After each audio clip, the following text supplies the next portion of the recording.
America is always safer in the hands of the people than in the conference rooms of any elite. Sam Seder. They are unanimous in their hate for me, and I welcome their hatred. We must guard against the acquisition of unwarranted influence, whether sought or unsought, by the military-industrial complex. The Majority Report with Sam Seder.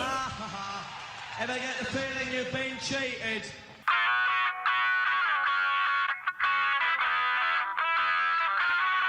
It is Wednesday, January 4th, 2023.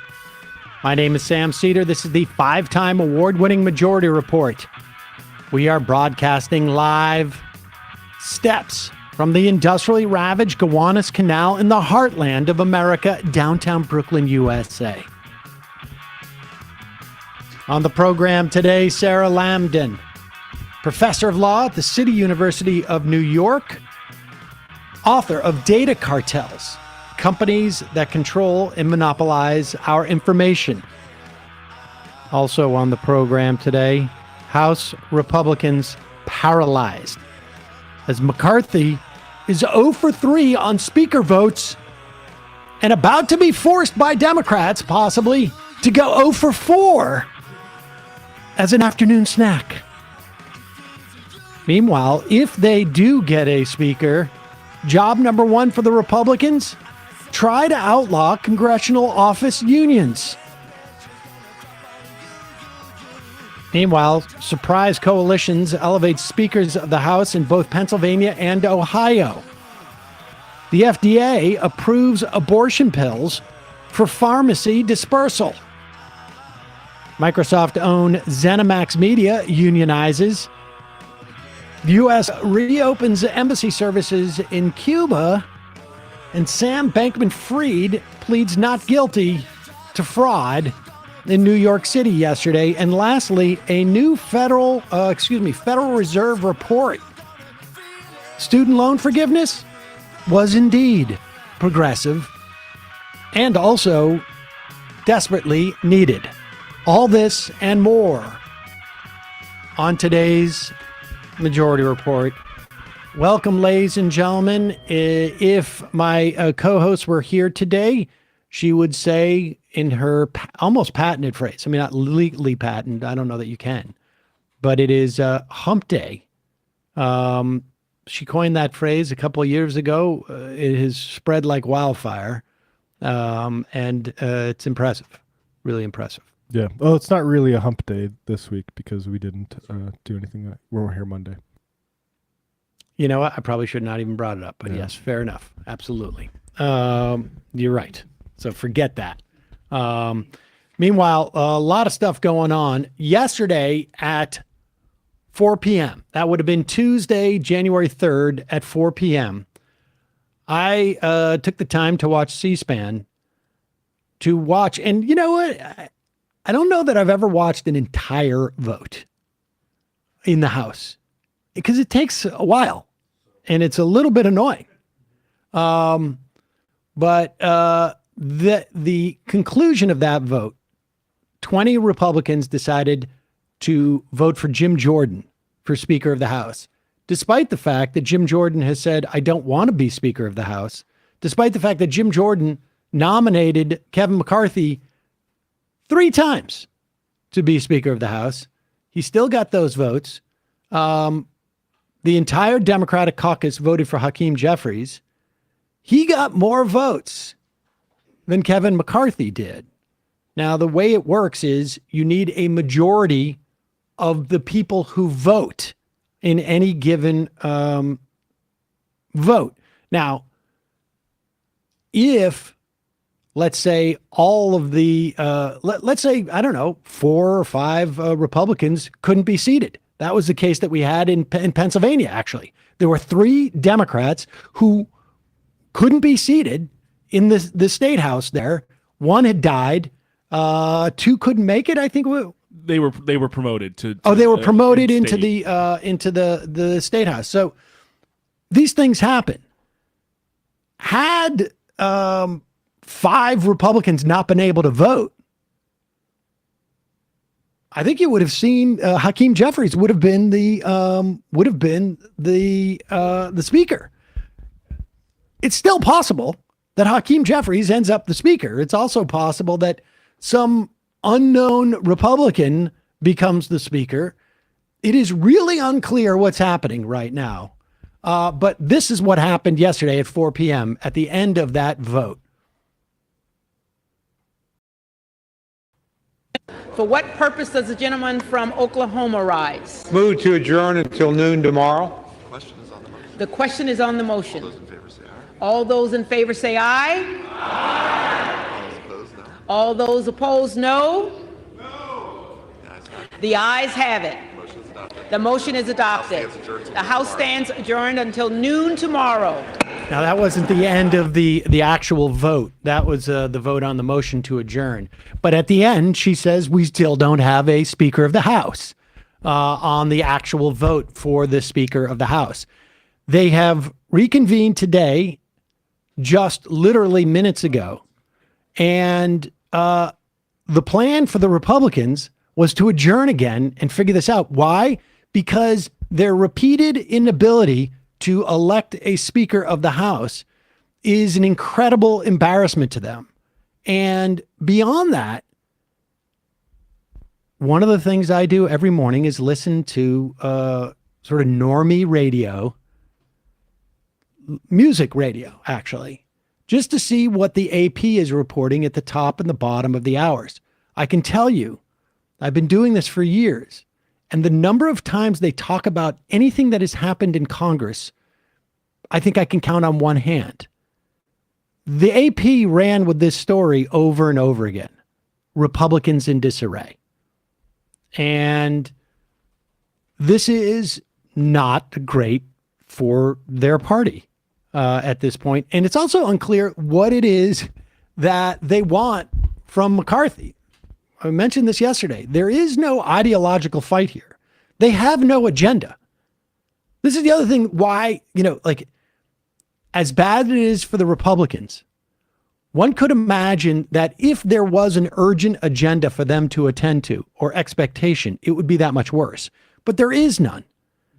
They don't have the ability to pass any meaningful legislation. The only thing that they're going to do is essentially start investigative hearings into Hunter Biden's penis. And that is not urgent. It is not going anywhere. The pictures remain. But the suggestion that this could have been done in 2020 when there was an urgent need for a $2.3 trillion rescue package for the American public, which involved extended unemployment insurance. It involved a $1,400 payment directly to Americans. It involved child tax credits, health insurance, on and on and on. There were people calling for 5 Democrats to do this in 2020. They would have been totally eviscerated. I mean, here, put up, even Ben Shapiro gets this. And he knows that there's nothing for the Republicans to do anyways. Play this. All righty. Well, we are now in the midst of day 2 of Kevin McCarthy's attempt to become House Speaker. And here's the wonderful thing about politics. If you watch it as a tragedy, it's really sad. But if you watch it as a comedy, it's actually super duper funny. And right now, what is happening? It's funny mainly because the stakes are so low. Let's be real about this. The stakes for the speakership of the House are incredibly low at this point because all the leader of the House basically has to do is say no to most of Joe Biden's proposals. There are certain things that the Speaker of the House, no matter who it is not going to do. Those things include an interminable government shutdown with no end. I know that there are some people who think that if you get a conservative enough leader in the speakership of the House, that person is just never going to sign a check ever again as Speaker of the House. That is not going to happen because that would be political suicide. This has been proven over the course of the last 10 years, repeatedly, overtly, over and over and over again. So that's not going to happen. Then there's the question as to whether Kevin McCarthy is going to surrender more often than another alternative conservative leader. I mean, we don't even need to. I mean, the point being is that the stakes are so low for the Republicans, and yet you see the entire Republican, conservative operation, and they don't even like Kevin McCarthy. I don't know what Kevin McCarthy polls at for Republicans, but it's not particularly high.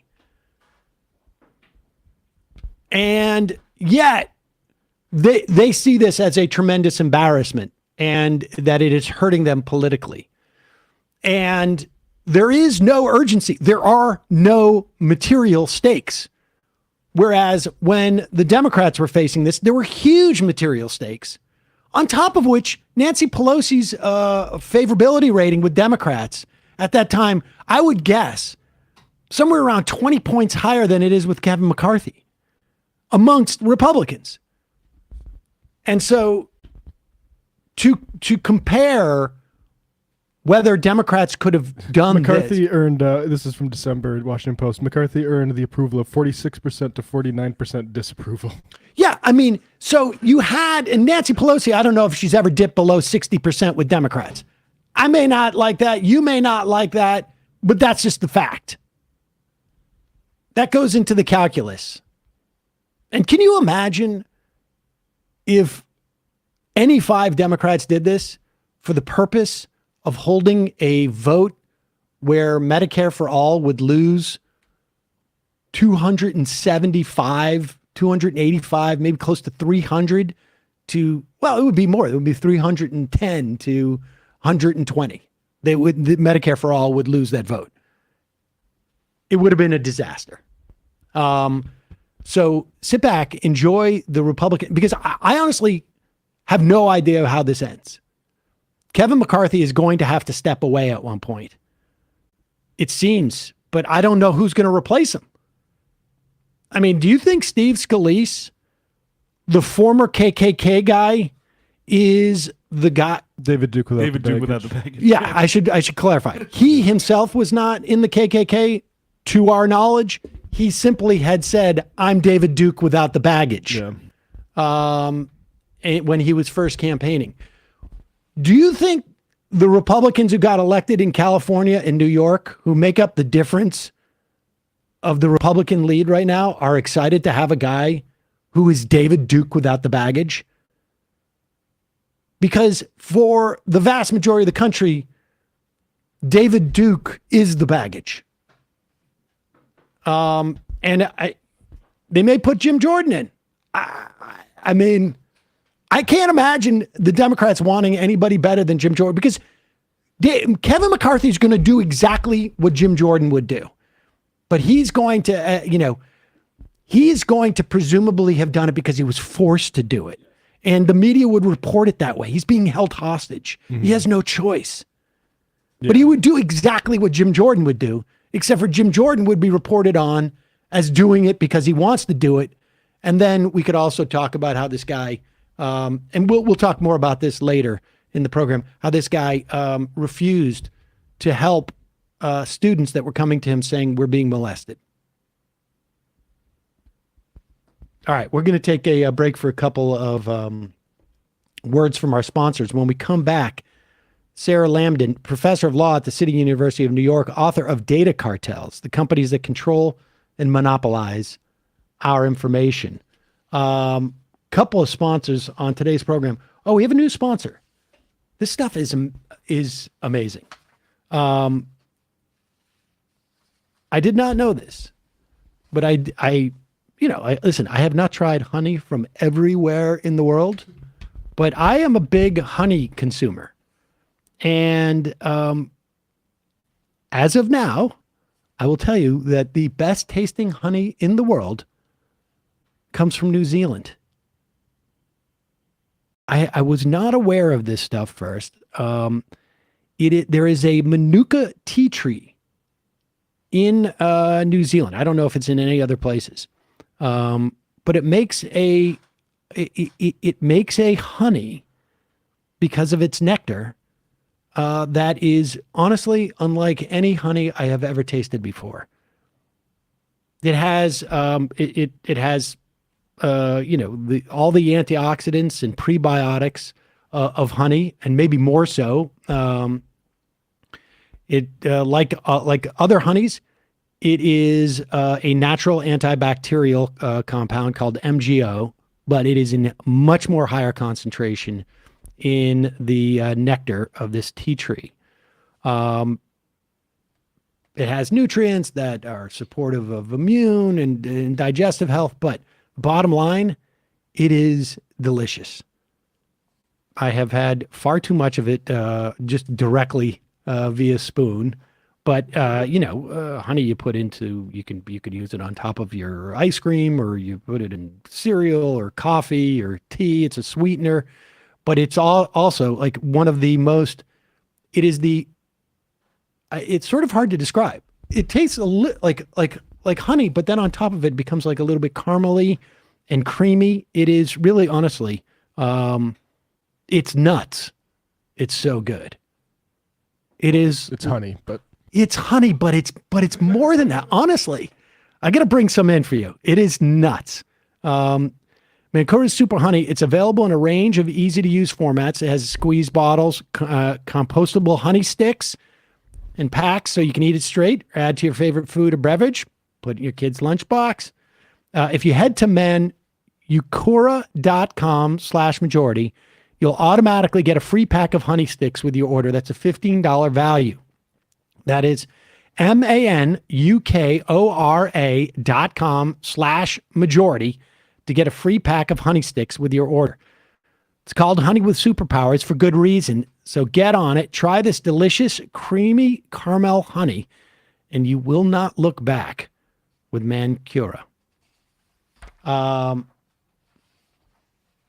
Also, today, sponsor is Aura.com.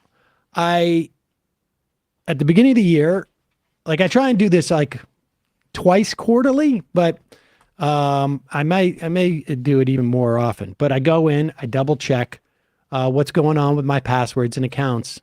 And sure enough, my Letterboxd account, there was some type of data leak. I don't know if it came from Letterboxd or somewhere else, but my password was in a data leak. I mean, in this instance, if someone breaks into my Letterboxd account, I'm not terribly concerned. Somebody hacks into your Letterboxd and says they love all of John Benjamin's movies. Or Jim Carrey's movies. That's what would be the worst problem. But far more disturbing if it is something that involves your identity or your banking or your bill paying. And that's why I'm excited about today's sponsor, Aura. Aura is an easy-to-use app. It includes everything you need to stay safe online. Aura protects you from scammers and hackers by, like I say, scanning the so-called dark web. This is where, as you know, criminals sell stolen information. It looks for your emails, looks for your passwords, looks for your social security numbers, and it alerts you fast if it finds anything. If Aura found any of your private information on the dark web, well, then you can act upon it, like I say. I've never had any of my social security numbers or anything like that, but I've had a lot of passwords and emails breached. They help you fight back against those annoying websites that make your personal information public by automatically requesting removal of your info. This helps reduce robocalls and doxing situations, or also gives you near real-time alerts on suspicious credit inquiries, like if someone was opening a loan or a credit card in your name. I got one of those when I opened up Mila's savings account. I was happy to get it. Fortunately, it was me. Unfortunately, she hasn't saved that much, but she's working on it. They have a VPN, which allows you to stay anonymous online, keeps your browsing history and personal information safe and encrypted. And they protect your devices from viruses, malware, spyware, and more, so the bad guys can't break in. Or even helps you manage what your kids can do online with their device. You can restrict their specific apps. You can put screen time limits on there. You can even set focus times to ensure that your kid is doing their homework instead of watching YouTube videos about cats. Their password manager lets you store and access online passwords. And you might have an app that does one or two of these things, but Aura, you don't have to download 7 different apps. It all does it for free. Or I should say, it does it in one place. You're going to be shocked with a 2-week free trial how much information Aura will find exposed in those 2 weeks. Go to aura.com/majority. Start your free trial. That is aura.com/majority, AURA.com/majority. Start your free trial. It will be linked in the description of the podcast and YouTube and on our website. And again, just a reminder, your support makes this show possible. You can become a member by going to jointhemajorityreport.com. All right, we're going to take a quick break. When we come back, we're talking to Professor Sarah Lamdan, author of Data Cartels, the companies that control and monopolize our information.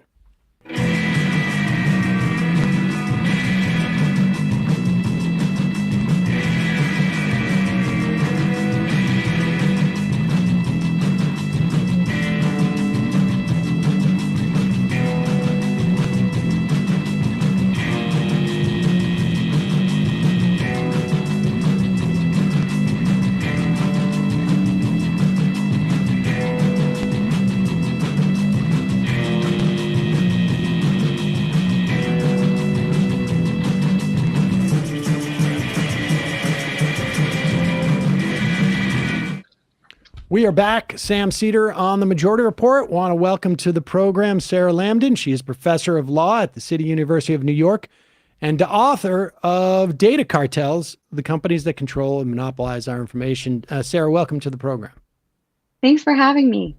So let's start with the origin story of this book.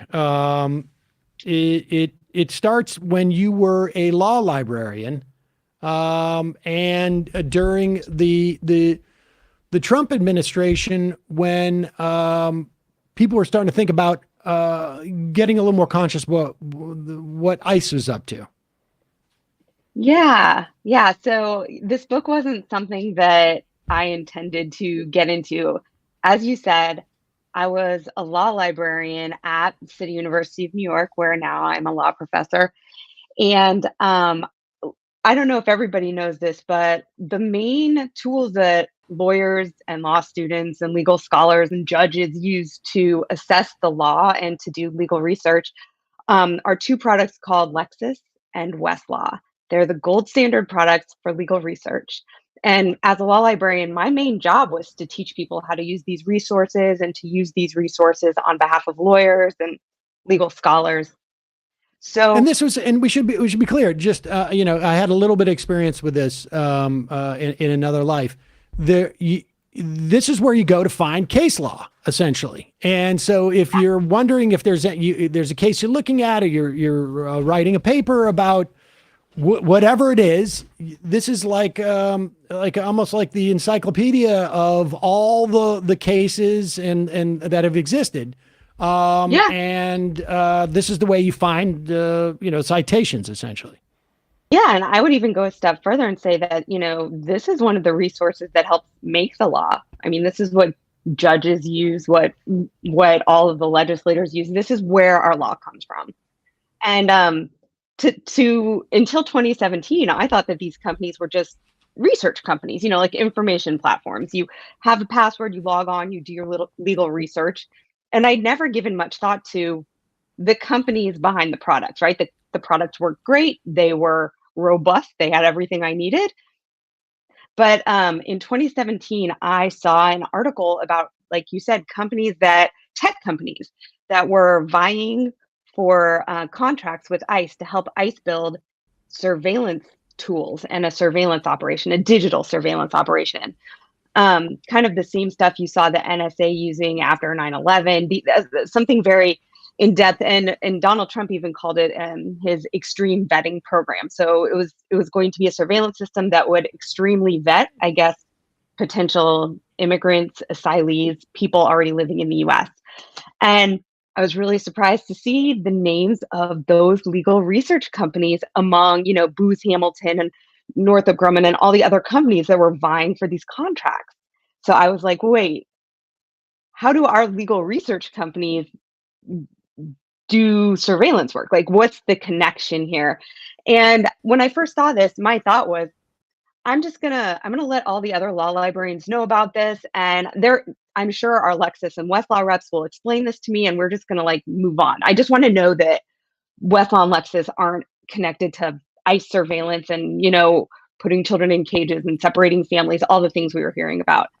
But a colleague and I wrote a blog post for our library association, which seems like a very tame, non-controversial thing to do. And within 2 minutes of that blog post going live for law librarians to see, it was immediately taken down by the organization. And the organization wouldn't really explain why. They just said that they were taking it down at the advice of legal counsel because they didn't want anybody to sue them. They were afraid of retribution from Westlaw and Lexis. So I asked our reps, like, hey, what is this? What's going on here?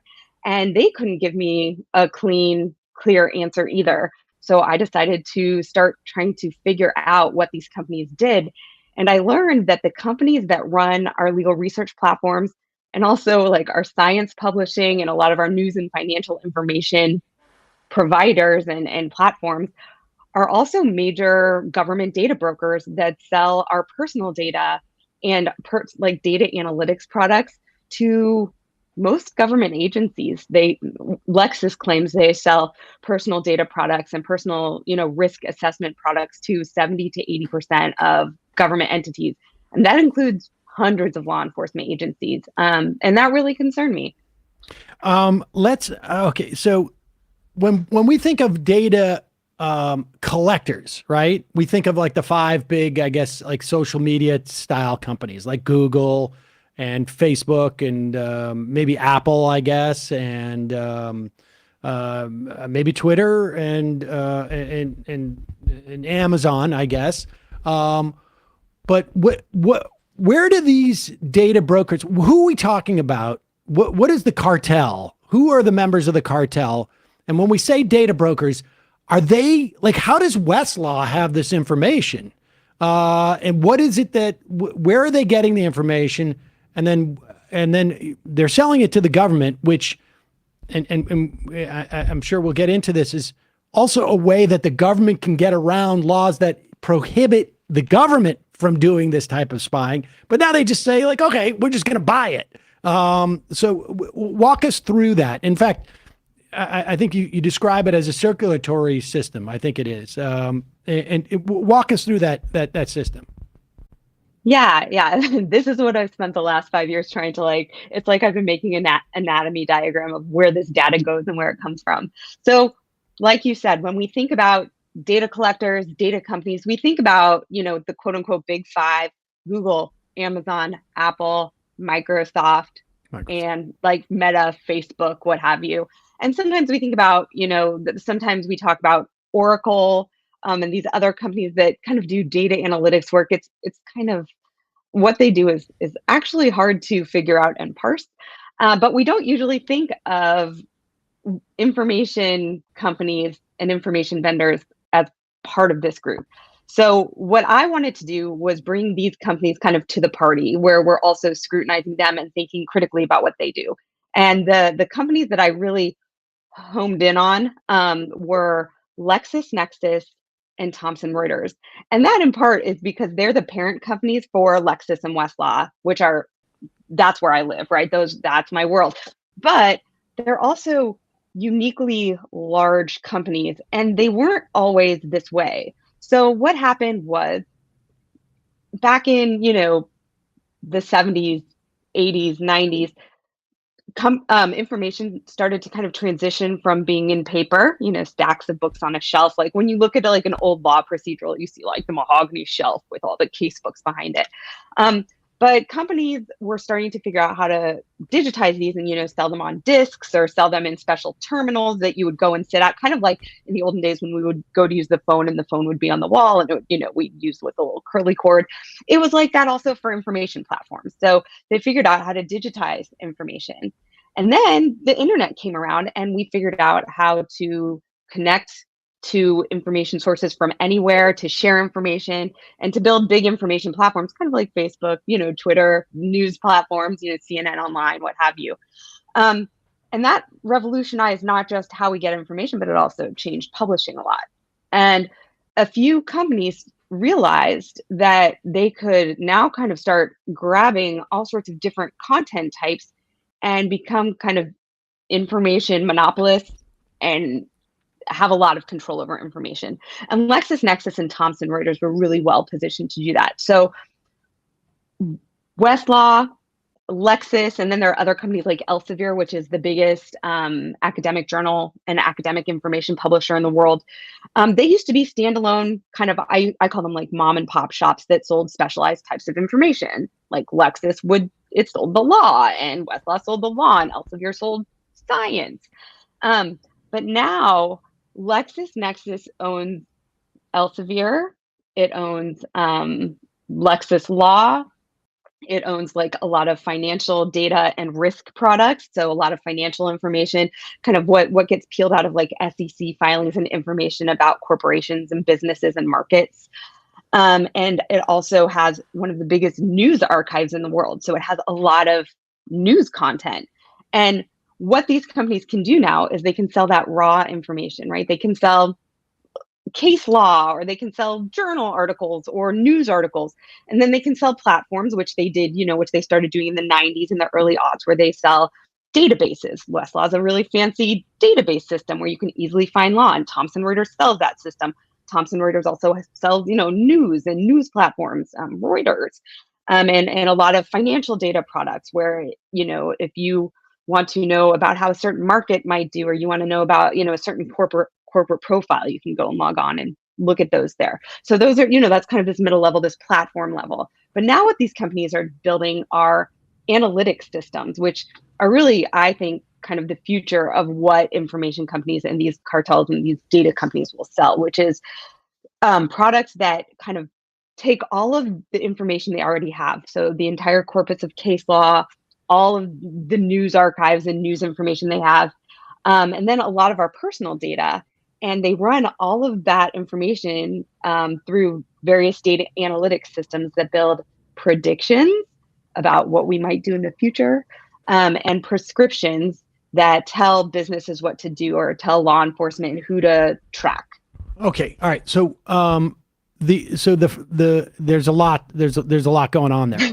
Part of it, the first part of it is that they have more or less stumbled it, because I remember using Westlaw, I feel like in the early 90s. And I think it was at a console, and it wasn't quite the internet yet. I think it was just sort of like it was some intra net, like it wasn't quite the internet yet. It was just sort of a direct line to Westlaw, if I remember correctly, or LexisNexis, I think.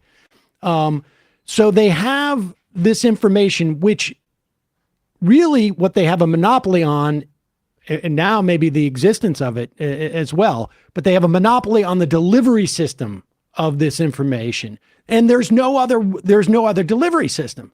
They no longer print it in books in the way that it used to be, where you rip out the old law and put in the new one in the 3-ring binder type of situation.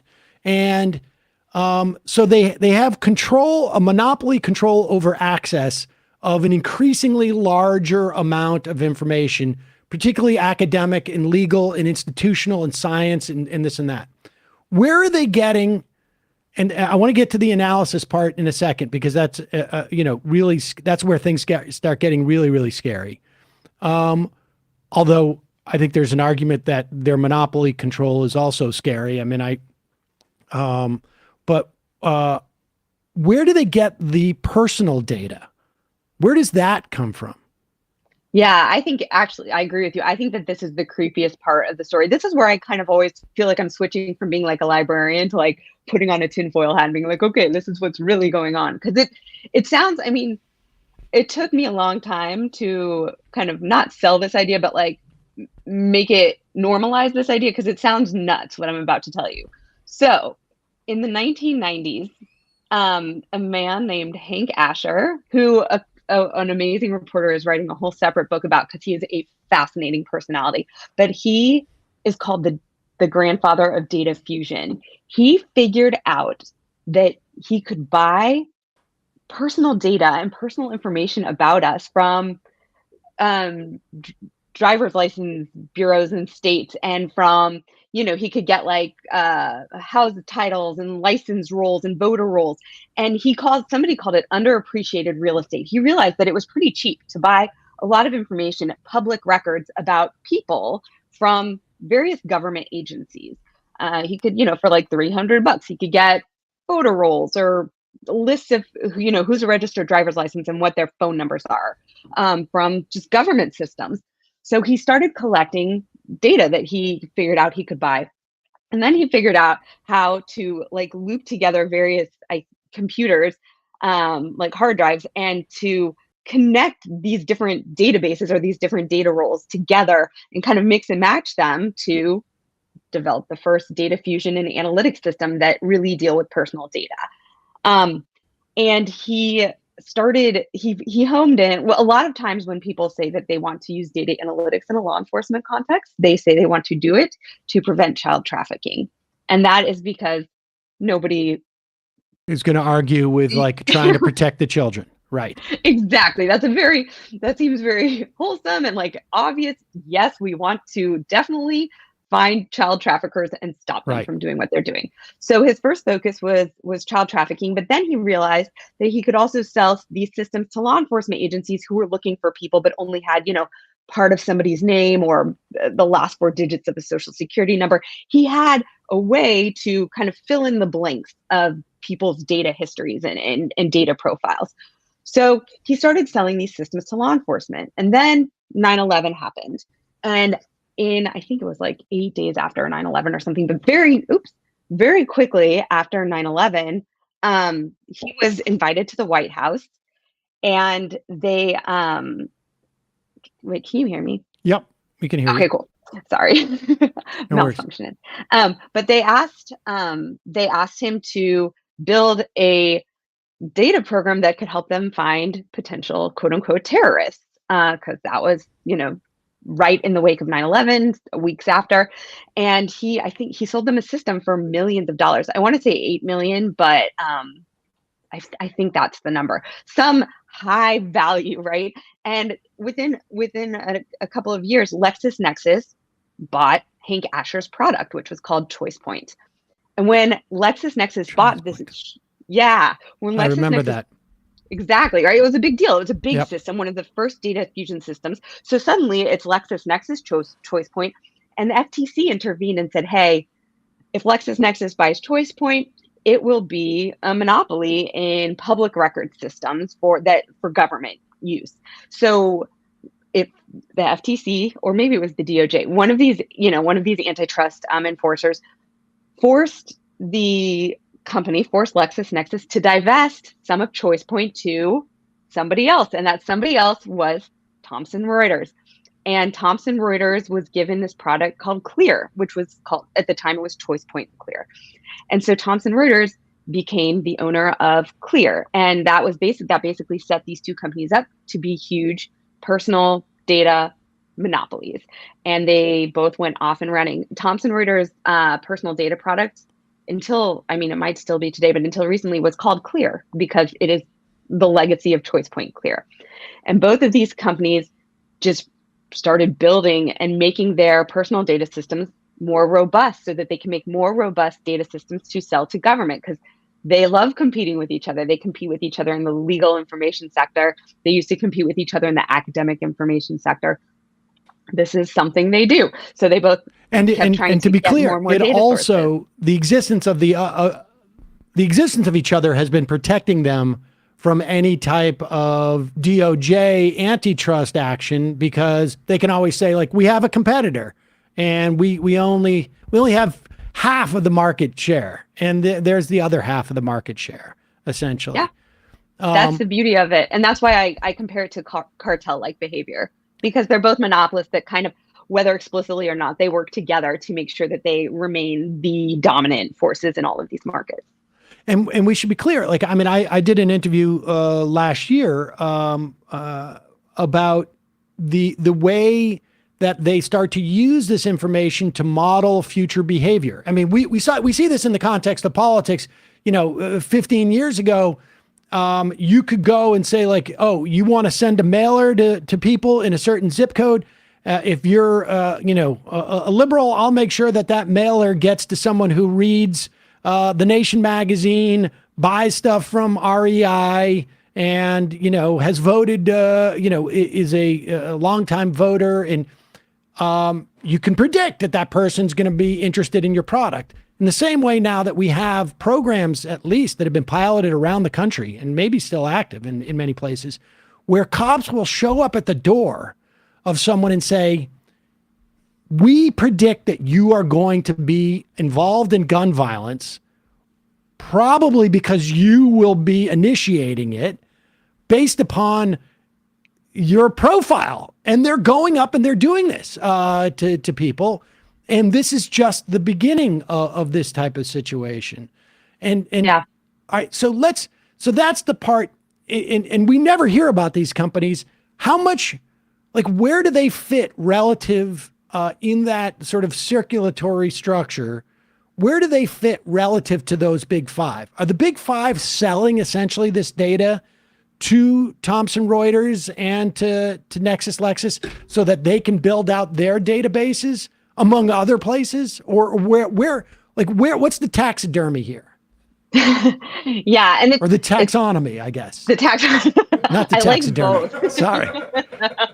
I think those are both great terms. Thank I you. support both of them. One of them is more visual. So yeah, I think that's actually it's the most important question, and that makes it the hardest question because there are no transparency requirements that these companies have to follow. Like you said, because they're not subject to a lot of government regulations and obligations because they're not government entities, they can be very opaque. So what we know about these two companies, each of them claim to have data flowing in, updated in real time from over 10,000 sources. That means, yeah. And they are, I mean, that's a selling point for them. They both brag about that. It's not hard to find that information, but it is impossible to find a list of those 10,000 sources. So you don't know exactly what data they're getting and from where, but you do know that they're getting, I mean, it's out over 10,000 sources means that they're getting probably whatever they can get their hands on. And you can kind of see the shadows of that list in their advertising material. They both advertise that they can help track people's social media, and that they can, at one point there was a Thomson Reuters ad that said that they can make the people who want to remain invisible, they can make them visible. So we know, even if they don't list, hey, we're getting data from Meta, or we're getting data from Google, or we're getting data from Amazon sales history. If they're getting data from over 10,000 sources and they're actively selling social media tracking services, we have to guess that they're getting good social media data from somewhere, right? Right. So it's kind of like an archaeological dig. Yeah, it's absolutely a black box. And right now there are no laws that change that make them accountable for sharing with us where they are getting our data from. But we do know they're getting a ton of our data. We know that law enforcement is paying millions of dollars for it. And when I first started researching this, they were much more open about who their data partners were and who they were working with. But it's interesting, a lot of those web pages have been removed since I started doing research on them.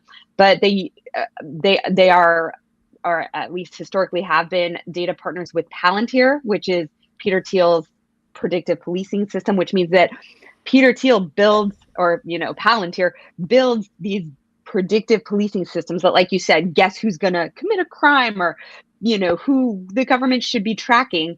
But somebody has to supply the data. This is really where that circulatory system analogy comes into play. Somebody has to give data for that analytics system to kind of crunch through, right? To work through. What good is an algorithm without data flowing through it? And it does seem like the companies that supply that data are LexisNexis, Thomson Reuters, and then a few other companies that have, like financial data, like Experian and other systems like that. What is the relationship between the monopoly they have on one hand for, I don't know if people remember Aaron Swartz, who was a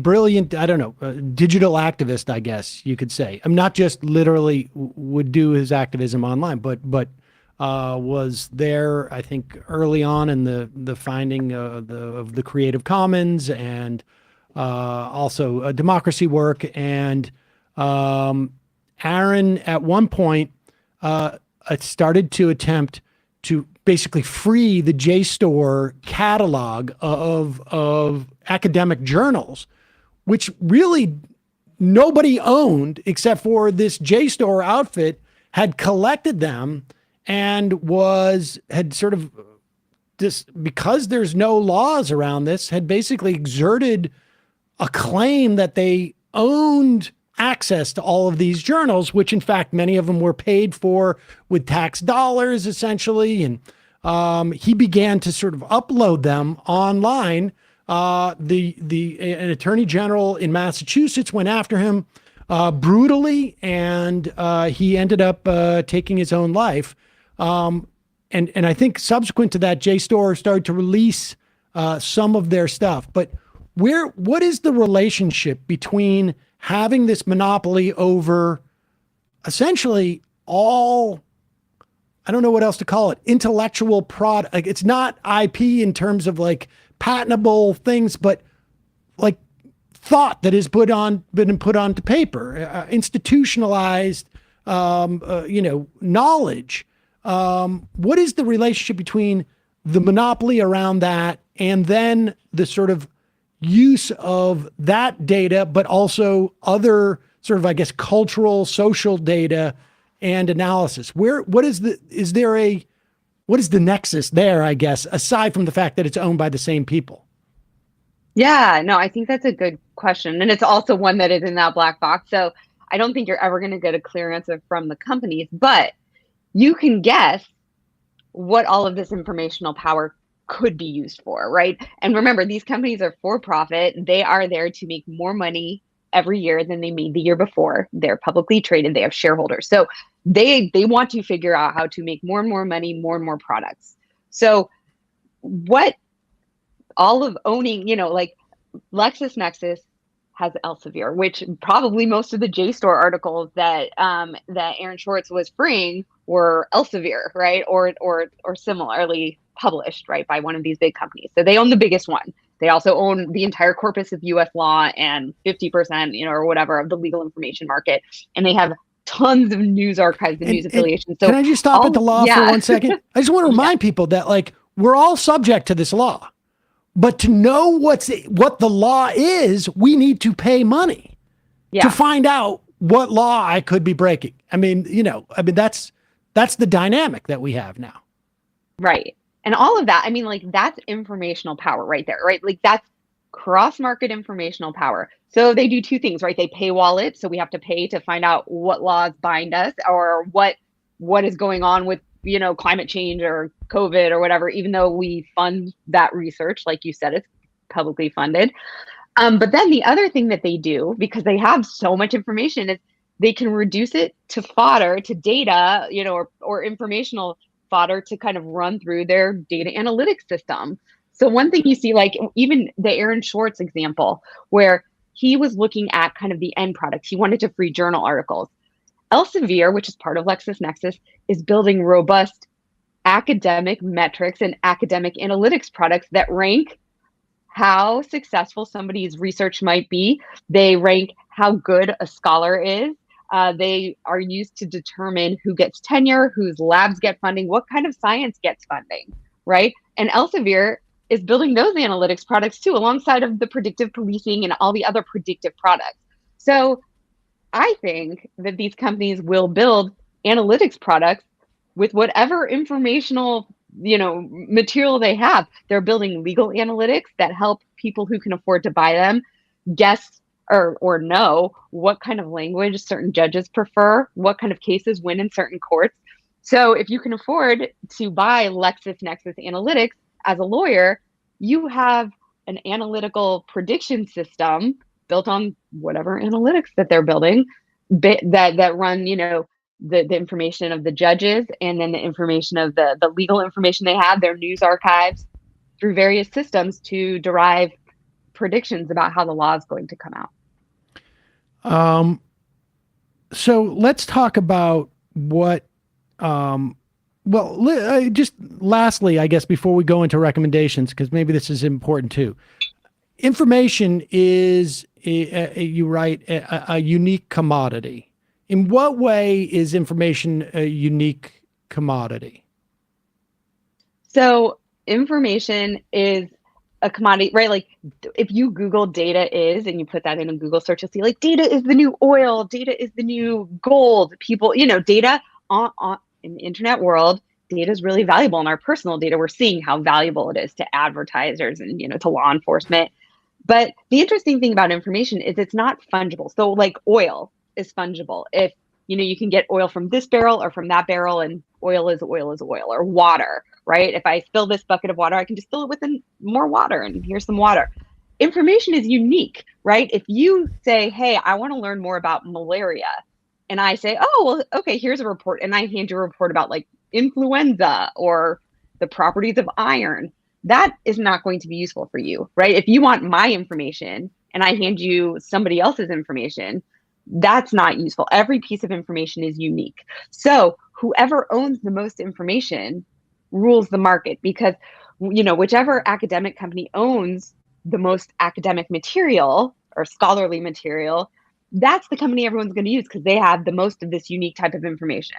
It's really hard for startup legal information companies to compete against Westlaw and Lexis, because they don't have as much unique legal information as these companies have. So these companies have exclusivity on this information. It's as if like, you're not going to watch a streaming service that doesn't have, the majority of the programs you want to watch. And unlike streaming services where this stuff gets relicensed,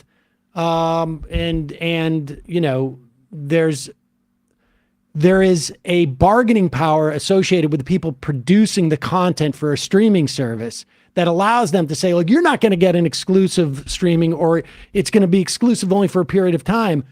If I've written a thesis for, my doctoral thesis, I don't have the bargaining power to say it's only going to be available. I'm going to license it around these different places. It's my college is doing it, or my university.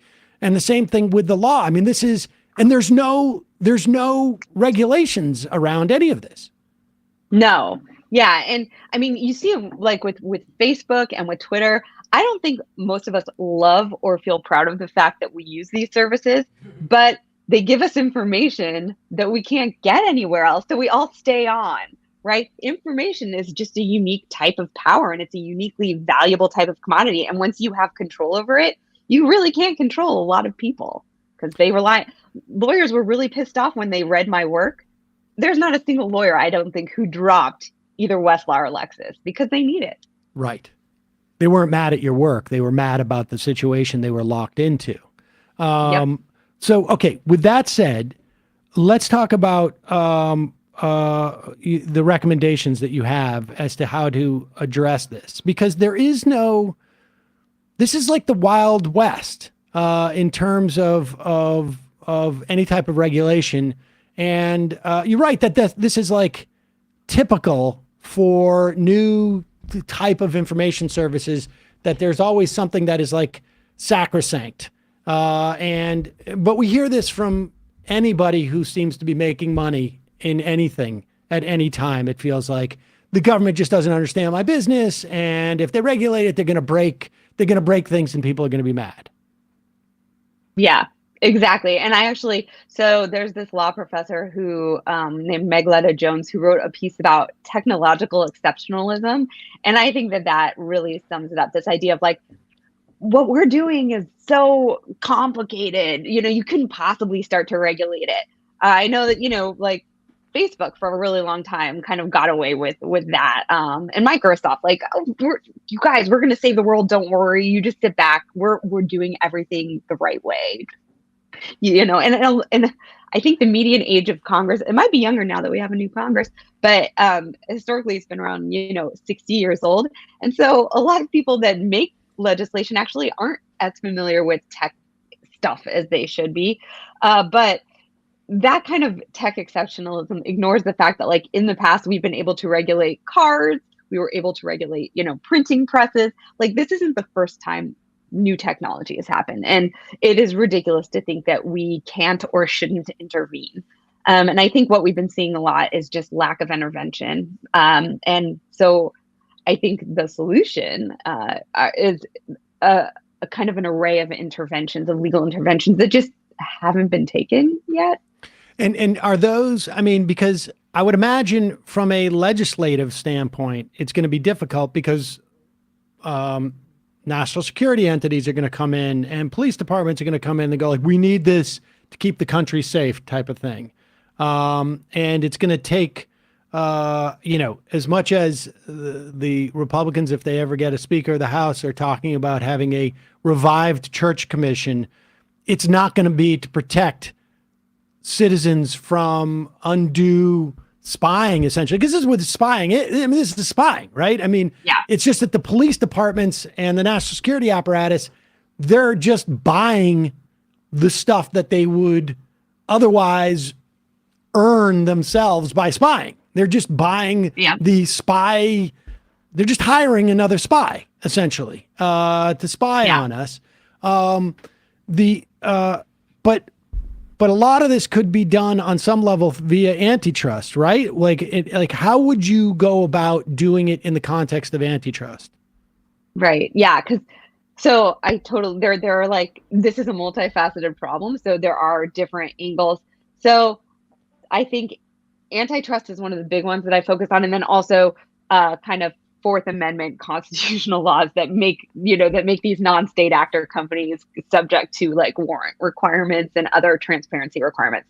But as far as antitrust goes, one of the things I tried to illustrate, in my research anyway, is one of the big problems with these companies is we've allowed them to get huge, take over multiple information sectors and just kind of run with it. Like, do whatever you want, like it's super cool that you own all of US law, and then you also own like the biggest policing, data policing system in the world. We're comfortable with that. And I think that we need to really seriously consider the types of business that major data brokers, like when I say data broker, I mean companies that deal in our personal data.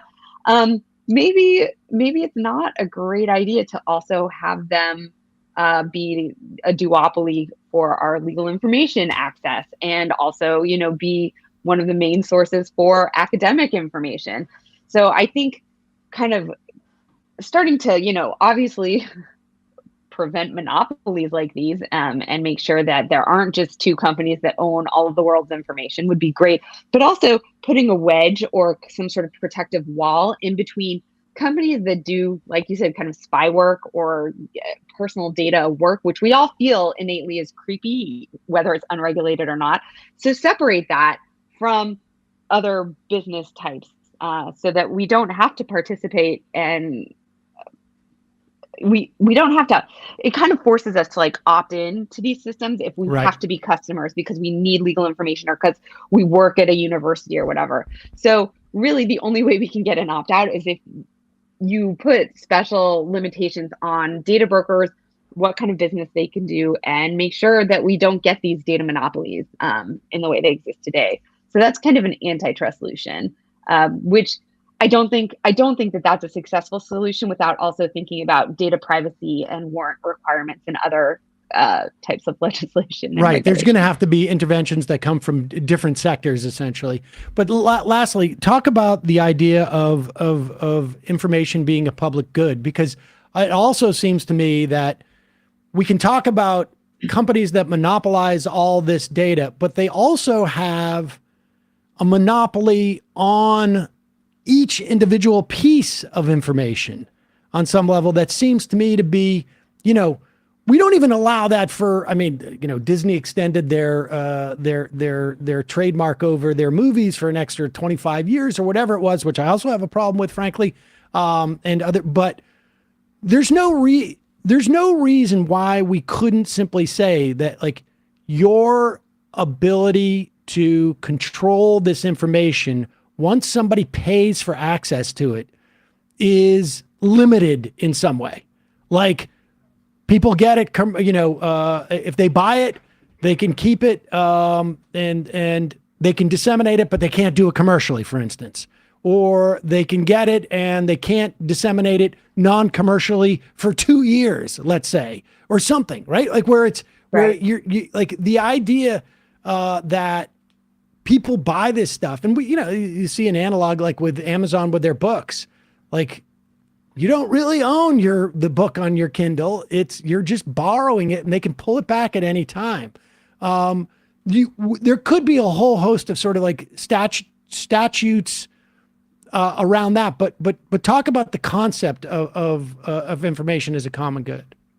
Yeah. So I think that there are two pieces of this discussion, and one, like you said, is kind of the copyright and ownership discussion. So that's like personal ownership. Who owns material after you pay for it? Because the way it used to be is like, if you bought a book, it was your book. You could throw it in a fire. You could give it to your, sibling. You could use it. You could rip out the pages and use it to line your hamster cage, whatever you wanted. It was yours. But now with digital books and digital information, we never own it. We are only able to license it or to subscribe to a platform where it's streamed to us, like Netflix, right? So, there are a lot of legal scholars. I'll name, Jason Schultz and Aaron Perzanowski, who wrote a book called The End of Ownership, where they really dig into this idea of making digital ownership more like paper ownership, so giving owners more rights.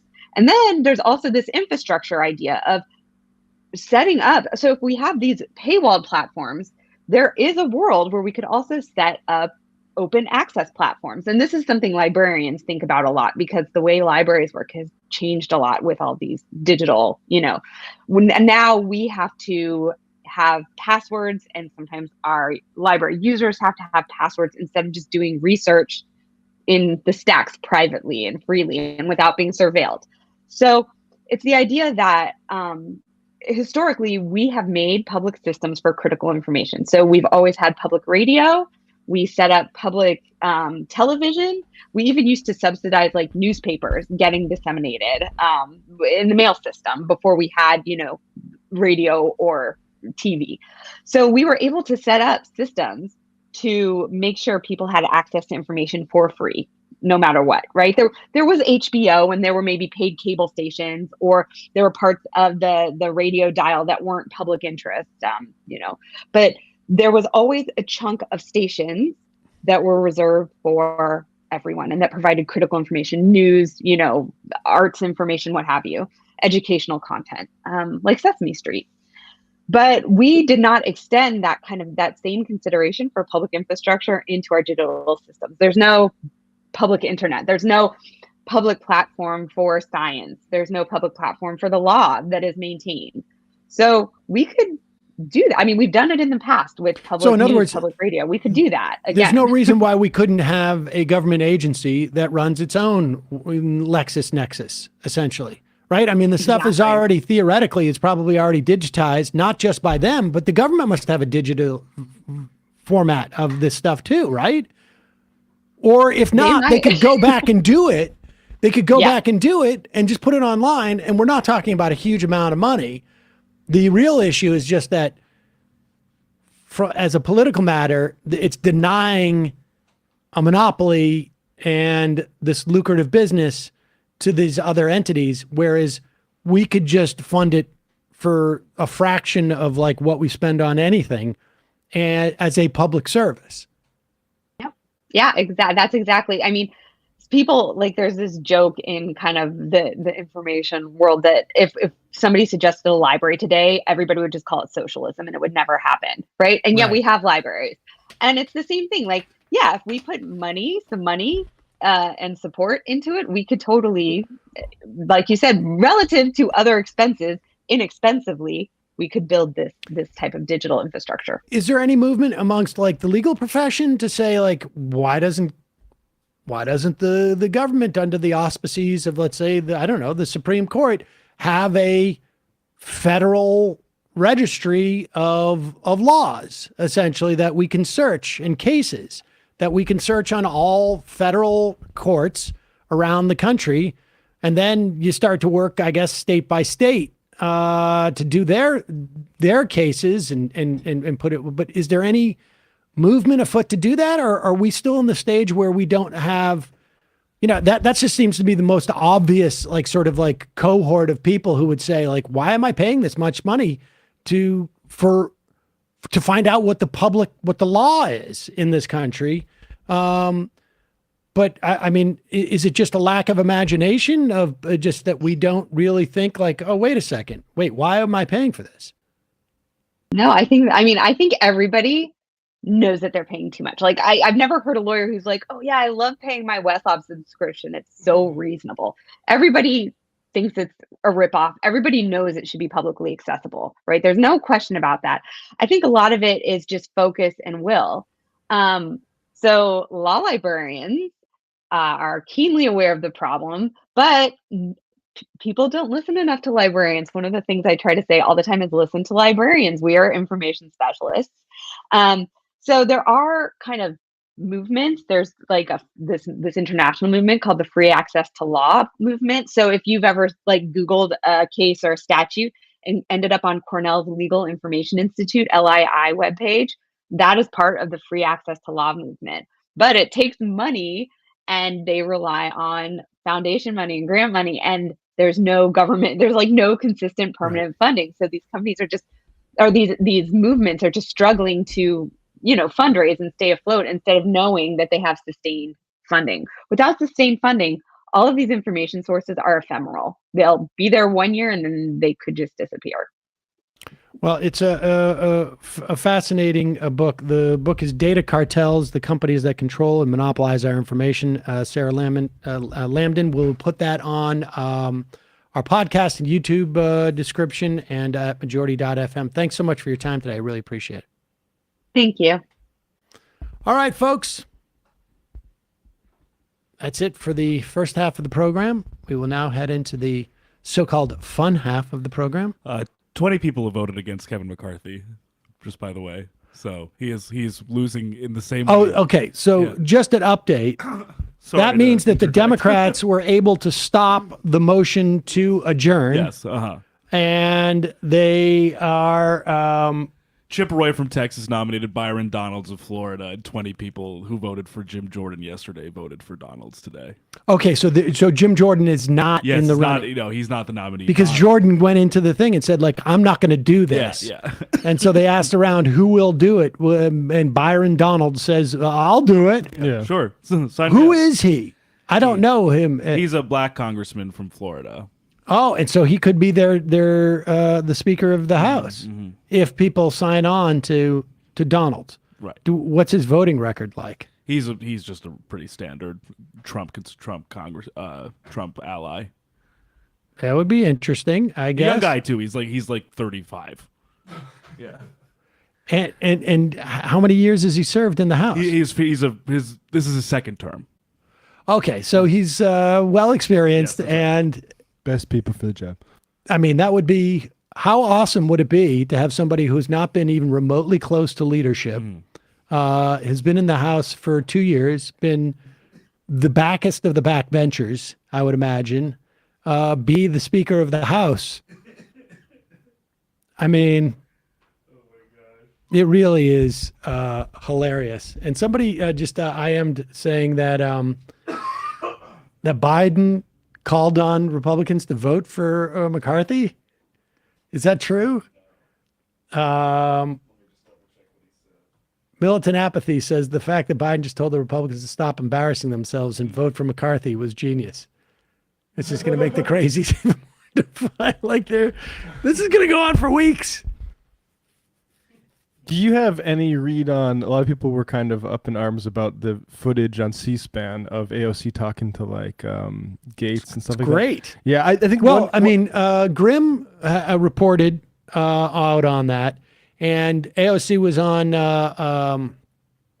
what's her name, Alex Wagner. Alex Wagner's show, and she seemed to confirm Grimm's reporting, not explicitly, but apparently McCarthy had told Gates and Good that the Democrats had agreed to for 20 of them to vote in to say abstain. And if they don't vote, or if they leave, or they vote present, they don't actually participate in the vote, the threshold for the majority drops.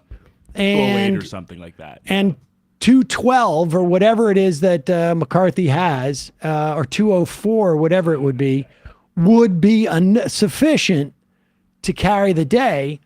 And Gates asked AOC about it, and Good was, and she's like, no, like, as far as I know, nobody's agreed to that. I'll go back and ask leadership, but I don't think so.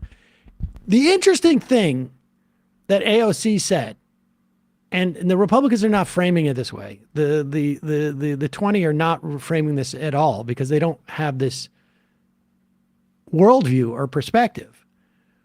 But AOC did say last night on Alex Wagner's show that over the years, the power in the House has really been consolidated in the leadership in both parties. And that there is an argument through rules changes to diminish that power. And I don't think these Republicans, they don't even think in terms of that type of structural issues. It's really just more like, I don't like this dude. And so I want a different person to have that power, as opposed to, I don't want that position to have that power. And another interesting thing I just saw here, which I didn't see in the vote, is Victoria Spartz, who's a Republican congresswoman from Indiana, who I think has been close to leadership or adjacent to leadership. She's a Ukrainian-American woman, so she's kind of gotten spotlighted since the war started. She switched her vote from McCarthy to present. So she switched from McCarthy. She didn't switch from a dissension to present to make it easier. She switched from McCarthy to present. You know what that is? You know what that is? What do you think? That to me is a budding movement amongst the Republicans to throw it to Hakeem Jeffries. Because all it takes is 5 Republicans to do that. And the fact that she's Ukrainian and McCarthy's getting pressure to cut off funding to Ukraine. Oh, interesting, yeah. And They're down to 4 now. And a congressional reporter, Haley Bird Wilt, she said that vote came after talking to the McCarthy opponents, and they applauded it. So it definitely. So I mean, it seems the McCarthy opponents applauded it. Yeah. So it seems as if it's clearly not a pro. It's not a move to help McCarthy. Oh, it's not a move to help way, McCarthy. Yeah. But I wouldn't be surprised if those 20 don't care. Supposedly Gates says he doesn't care. There was some reporting that he said he doesn't care if Hakeem Jeffries, and it makes sense. It makes sense because they got nothing to do anyways. And if they're not going to get their committees that they want, they can just do their own thing anyways.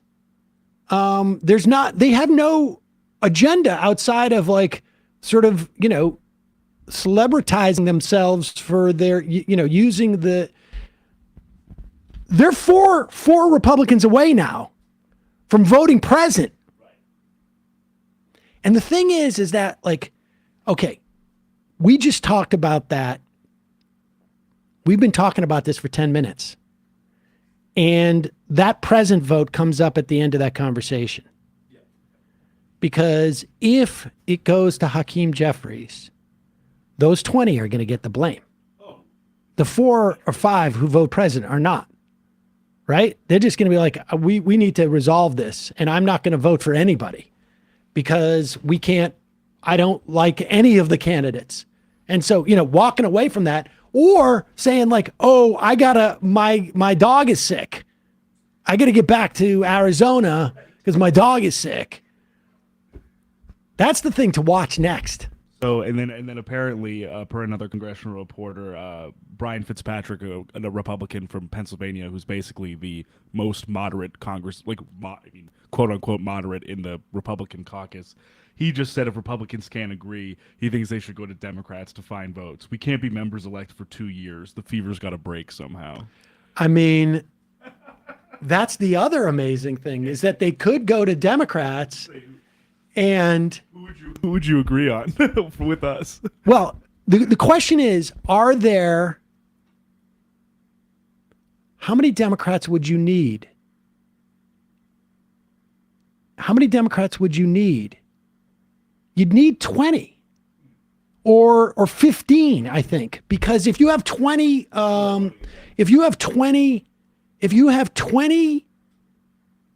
voting for somebody else, you'd need, I think, about 15. I got to work out the math, but I think it's about 15 Democrats to vote for somebody else, some other Republican. And I don't think there are, well, I don't know. But my guess is they're not 15 Democrats. Like Henry Cuellar, I could see okay, I'm going to go vote for a guy and I'm going to get some type of material benefit. Okay. Like I could see Cuellar doing that. Like I'm going to get a choice position on a committee or this and that. If you had 15 Democrats vote for a Republican, that would have to be sanctioned by the leadership. And leadership would require, because you understand what's going to happen. If Republicans end up being Speaker of the House, they're going to keep like a half a dozen or a dozen Democrats off of committees. They're going to Marjorie Taylor Greene, like Adam Schiff and Swalwell and who knows who else. Maybe they'll do it to AOC. I don't think so, but maybe. They're going to Marjorie Taylor Greene. This is going to be the back and forth thing, and keep these people off committees. If the Democratic leadership sanctions 15 people to cross over and vote for the Republicans, or vote present, which is essentially what they would need, I suspect that would have to come with an agreement from McCarthy that everybody's going to get a committee. You're not going to keep anybody off a committee. But the problem is, then McCarthy would have to rescind the 5 vote of confidence thing, because he'd be dead on arrival if he made that deal. He'd have to take everything back. I think he's in the torture rack right now. I don't think there's Sparks voting present does not bode well for him, especially since apparently his backers were really trying to convince her not to, and she did it anyway. So I don't think a lot of what they think was going to matter. I'm curious as to what her rationale is. Yeah. And I think it is that there's somewhere, the only way that helps, her voting present, the only way that helps is if they're trying to quietly throw it to Hakeem Jeffries. Like, I don't understand the logic behind it in any other way other than I'm voting my conscience. What? Well, why'd you vote the first 3 ways? And she didn't even vote for Donald's either. It wasn't even like she was. Well, that's what I'm saying. Yeah, I'm going to throw it. She's not saying I want somebody else. Yeah. When you vote present and you've been a McCarthy voter, you're saying, I want the next highest vote getter to get the speakership, and that's Hakeem Jeffries. In fact, he's got more votes than McCarthy. I wouldn't be surprised if you see 1 or 2 of that 20 vote present. And then it just pushes it. All they need is 1 or 2 more. All right, sorry. We're going to go to the fun half, but that was definitely worth. This is really amazing. Seems like force the vote is vindicated. If Hakeem Jeffries gets it. Oh my God, it's still impossible to imagine that Hakeem Jeffries, but. And the thing is, let's put it this way. Which is more a unified caucus historically? It's the Republicans, right? Like the idea of what Republicans now in this, actually, oddly enough, in this Republican caucus, you have, I think we should check on this. If there are more Republicans elected in a district that voted for Biden than there were in 2020. In other words, there are some like New York and California Republicans who got in, who are, their frontline Congress people, who I think would be more inclined to vote for a perceived moderate to maintain their own seats than there were in 2020.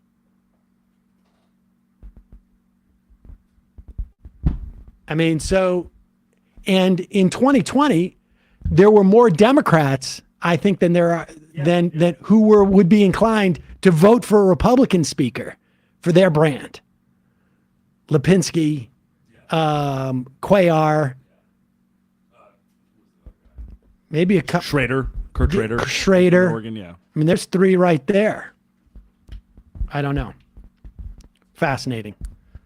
All right. Let's see. The phrase is in absentia. In absentia, not abstentia. Oh, I see. I'm getting...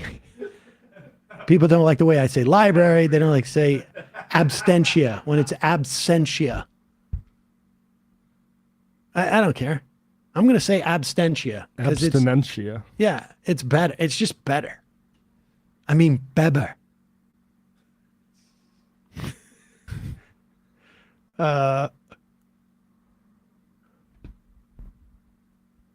What happens if Hakeem Jeffries is speaker without holding the majority in the House? What does that mean?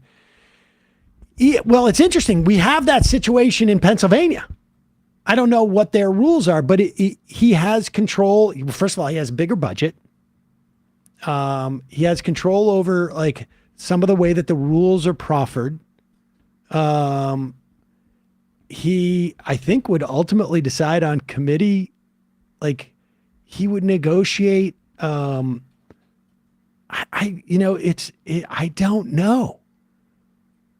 But I would imagine somebody at Vox or something like that is writing up that article right now. It'd be cool if he could get in and then we could burn his sort of popularity with making him unpopular as a sort of with an impossible job there and move beyond him. Because he's lined up. How would that... I don't know. How would that undercut him, though? Yeah, I know. I mean, he would be the most celebrated guy in the country. Right. He's the one who's just there, just his job is to own the conservatives. Right. That's it. Oof, yeah, that'd be actually pretty obnoxious. We haven't went to the fun half yet, by the way, if you wanted to make that transition. Yes. Let's head to the fun half. Folks, don't forget, it's your support that makes this show possible. You can become a member at jointhemajorityreport.com. Also, justcoffee.coop, fair trade coffee, tea, or chocolate. Use the coupon code majority. You get 10% off. Don't sleep on the Just Coffee, folks. Delish. You can also check out our Discord at majoritydiscord.com. I think we have close to 7,000 members now. It's crazy. Also, you can get our apps at majorityapp.com, iOS and Android. The Android is about to be updated. The iOS has recently been. As a member, you can IM the show. Don't forget, check out last week's ESVN at youtube.com/ESVN show. Matt, what's happening in the Matt Leck Media Enterprises? Oh, and folks, we're 18 days away. I was just going to say, Bradley, if you want to put up the tweet here in New York City on January 22nd at the Cutting Room, I believe it's called. The Cutting Room. Chris Noth used to own that. Yeah, I don't think he's going to be a guest for the show, though. We're going to leave him out. But give them a revolution. Oh, yeah, sorry. I can put that up there.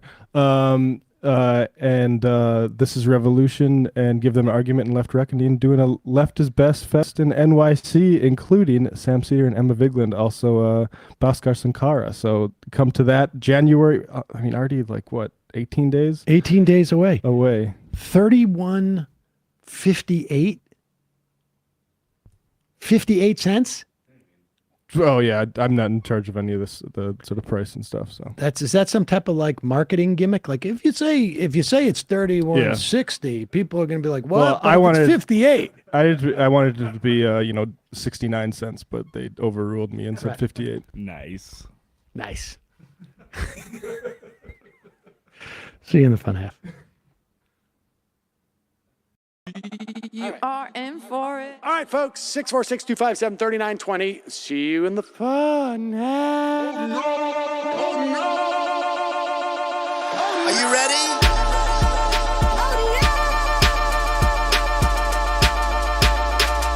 Who sent us this? Alpha males are back.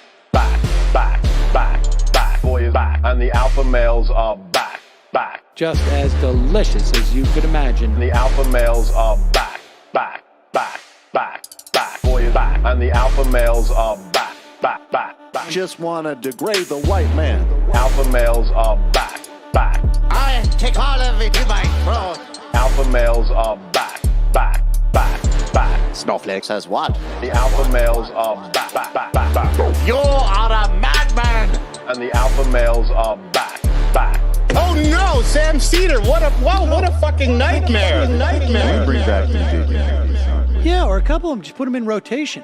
DJ Danner. Well, the problem with those is they're like 45 seconds long, so I don't know if they're enough of a break. That's fucking nonsense. You see white people doing drugs, they look worse than normal white people, and all white people look disgusting. And the alpha males... Psych. Fuck them. Snowflake says what? What?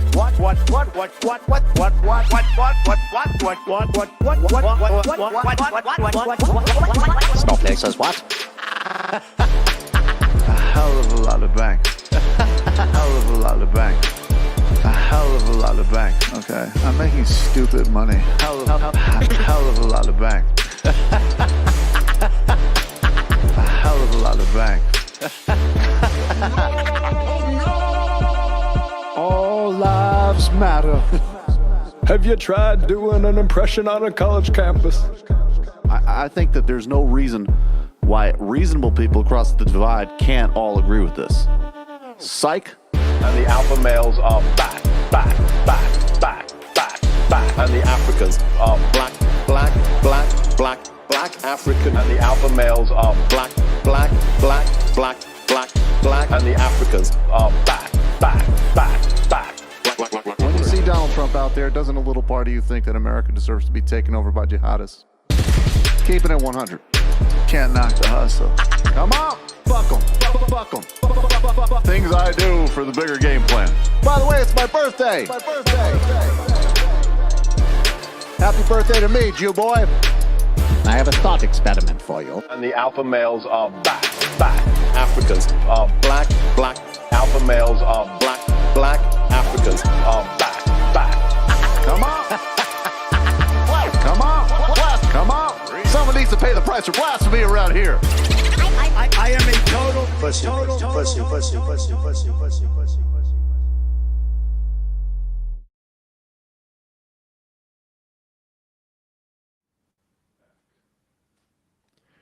We are back, ladies and gentlemen. It is the fun half of the Majority Report. Dave from Ireland asks, who becomes president if Biden and Kamala get clipped if there's no speaker? That's actually not a ridiculous question. My understanding is that the Senate pro temp Patty Murray would be next in line. It would currently be Patty Murray, yeah. In succession. That's my understanding. And why do we say that? It is because there still is no Speaker of the House. The real question is, do these 20 Republicans now, and in fact 21 if we include, well, we'll get there. Do these 20 Republicans have a plan other than just not voting for Kevin McCarthy? Now, they had asked for certain concessions. Apparently, McCarthy supposedly gave them. They weren't sufficient enough. Maybe he would have given in if they had voted for, to vote on something that everybody knew was going to fail.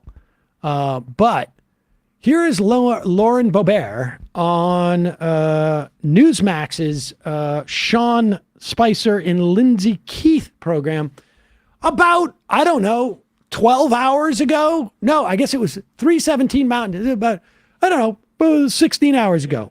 Less than 24 hours ago. Here she is explaining after the third vote failed, and you had Hakeem Jeffries get the most votes, Kevin McCarthy get the second most votes, up with over 200 votes, and then 20 votes for Jim Jordan. And here is Lauren Boebert's plan. She was one of the 20, correct? Here is her plan. There's many people who we could propose. I'm a big proponent of Lee Zeldin, who actually won us the majority. Jim Banks is wonderful. Kevin Hearn, it would be an amazing speaker, an amazing leader. Mike Johnson, it could be another option. But also going back to Jim Jordan, George Washington did not want to be president of the United States, but he did what was right for his country. Congressman Laura. Now, Lindsay Keith is literally laughing at her. Well, she's laughing. Okay, so Jim Jordan's... but she listed off like 4 or 5 people, right? Like 6, 7 people she thought who would be good. She's one of the 20. You would presume that this 20 is like, hey, here's the plan. Here's who we want. Here are the 5 or 6 candidates that we think are viable. Cut to less than 24 hours later, the Republicans are trying to adjourn. The Democrats don't give them the votes to adjourn. They take another vote. And ladies and gentlemen, I give you these results. Kevin McCarthy with 201 votes. Hakeem Jeffries with 212 votes. And Donald's, he wasn't on the list. Well, he wasn't on the list. He wasn't on the list. A dark horse. He wasn't on the list at all. So this guy was like number 7 on the list, and she only could, list 6. And then there's that one present, which is, I'm telling you, folks, that is a big deal, because now you have 433 people voting, right? And 20 plus 201, 433. 4.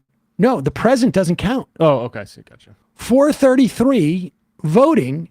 So all you need is 217. Now, they are 5 more. They need 6 to vote present. And Jeffries is the Speaker of the House. And they need 5 more. They do not seem to have a plan. Meanwhile, Kevin McCarthy's going around saying, like, yesterday I had a phone call with Donald Trump, and he really wants me to be a Speaker of the House. And here's Donald Trump. The problem is he's doing this on Truth Social, and nobody can see it. This is like he's. I somehow forgot to open my Truth Social app the other day. Yeah, exactly. The only way that people see this on Twitter is when like Democratic operatives or liberals post it, mocking it. Look at this engagement. 3,810 likes.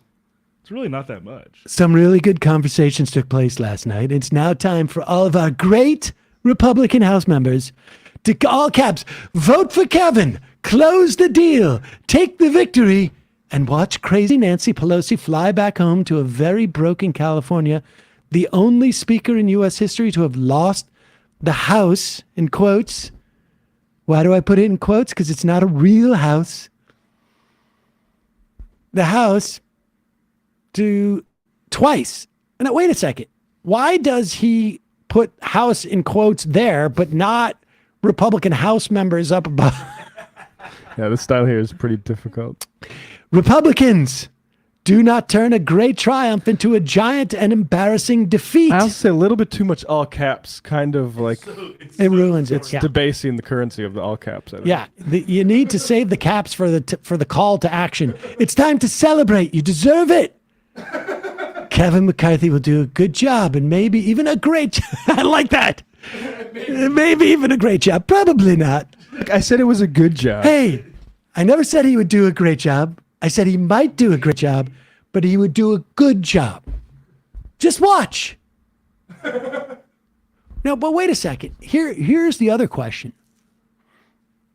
how does this turn into an embarrassing defeat? Like where are we now relative to when it turns into an embarrassing defeat?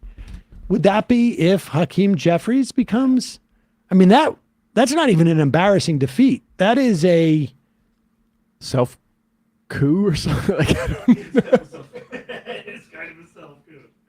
I mean, if I'm a Republican and I got elected in one or two of these districts in New York and maybe in California, and I'm going to get offered a choice committee position, I don't know, probably too far. You need too many to, but 2 years is a long time. Hannity was also kind of doing some lobbying on behalf of McCarthy. Let's see Sean Hannity, who is just beside himself, folks. This is really rough. The other statesman enters. And let's play this clip. And tonight we asked the question. Oh, how about this question? What would Ronald Reagan say? What would Ronald Reagan do? Pause it. You know what's fascinating about this? I don't think I've heard a single one of these Republican talkers talk about Ronald Reagan in years. Since Obama, really. In years. Really since certainly since Trump won. They have not brought it, and people have to understand how dramatic of a change this was. 10 years ago, they were still talking about putting Ronald Reagan on like a nickel or the dime or like a dollar bill. I kid you not. They were talking about putting him into Mount Rushmore, not in the campy way that people talk about it with Trump, but like heads of organizations, like the people at the Heritage Foundation. This was like one of the portfolio that somebody at the Heritage had, like, we've got to get Reagan on the, and then they just completely jettisoned this guy. Basically, I think a large part because they didn't want to be reminded about his amnesty, like full on amnesty. Yeah. He provided for at least 3 million immigrants. And I think that became sort of difficult for them to reconcile. And the idea that Sean Hannity is now bringing up Ronald Reagan is a little not a good bit, sign. They are going, this is really this is indicative of the problem that the Republican Party has. And it was when they were always headed in this direction, but they gave up any even pretense of policy. And they gave up all of their sort of like long time fake touchstones. And they sort of allowed the media, which in the conventional wisdom and like the CNNs, they're still very much like, I think, like inclined to want a hippie punch, for lack of a better term. But there's no longer even like these thin reeds that they can hang on to. There's no like Paul Ryan is really a guy of policy. That was always bullshit anyways. But they don't even have that now. And so when this guy says Ronald Reagan, like people are just like, who's that? What? Like, who cares? Yeah. And tonight we asked the question. Oh, how about this question? What would Ronald Reagan say? What would Ronald Reagan do? Now, as President Reagan famously told his staff, quote, the person that agrees with you 80% of the time is a friend and an ally, not a 20% traitor. Republicans, they would be wise to heed that advice. Yeah, you'll notice that they have to quote that. Put that back up. They got to quote that from Ramesh Potter. Is Ramesh still even around? I haven't seen him in years. He is, but like he's completely irrelevant. Completely, like he's not, nobody even. I mean, I never see him. I didn't even know if he's still like, if he didn't go into like actual like civvy world. But look at the date. Look at the last time the National Review of all places mentioned that January quote. 26, 2010. So like almost 13 years to the 13 That years must be ago. in the context of that Tea Party movement too, probably. Probably. Yeah. It was probably, and Poteru, incidentally, too. He was like the new, like progressive conservative. And they were clearly talking about the Tea Party and maybe like, I don't know, could have been like, I don't know who it was in regards to, but at Fox, Hannity was like, get me something. Can't we quote it from somewhere more recently? Nope. Nobody's even talked about that are you kidding? We're not even sure where Ramesh got it from, to be honest. And like, how many times has Sean Hannity said the word rhino on his radio program? Right. Yeah.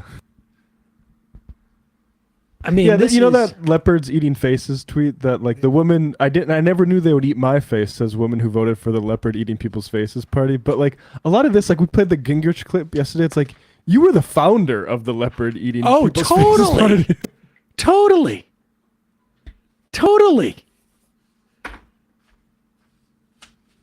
This clip is so good. I don't have a lot of times where I applaud Jake Tapper, but this is a really important piece of history. Here's Dana Bash talking about the last time that the Republicans were in chaos in this manner. And this is this goes back to when Newt Gingrich was Speaker of the House.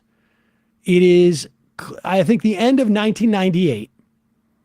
This is in the wake of the impeachment proceedings against Bill Clinton for having an affair, essentially, or lying about what the definition of sex was in a deposition about an affair he had with Monica Lewinsky. What happens is a lot of people wanted to get rid of Gingrich because he was dragging down people. He was just a hateable guy. At this time, Gingrich was married, and his wife, if I remember correctly, had cancer. And during this time, he was having an affair with his now wife, Callista, and I believe she was a staffer. Now, it's a little bit of a glass house situation when you're cheating on your wife who has cancer with your staffer as you are bringing impeachment proceedings against the president for having essentially an affair. Yeah. So he resigns because he's got to deal with his affairs, as it were. And then this guy, Bob Livingston, do you remember him? He becomes the Speaker of the House. And I honestly can't remember for how long, but it felt like 2 weeks. Maybe it was more, but not much more. And he was just like just a classic, cut your taxes type of Republican, not like a social warrior type, like a lobbyist type. And then I think it was. Oh, he was, at least according to his Wikipedia. From Hustler. Who is the guy from Hustler? Larry Flint? Larry Flint.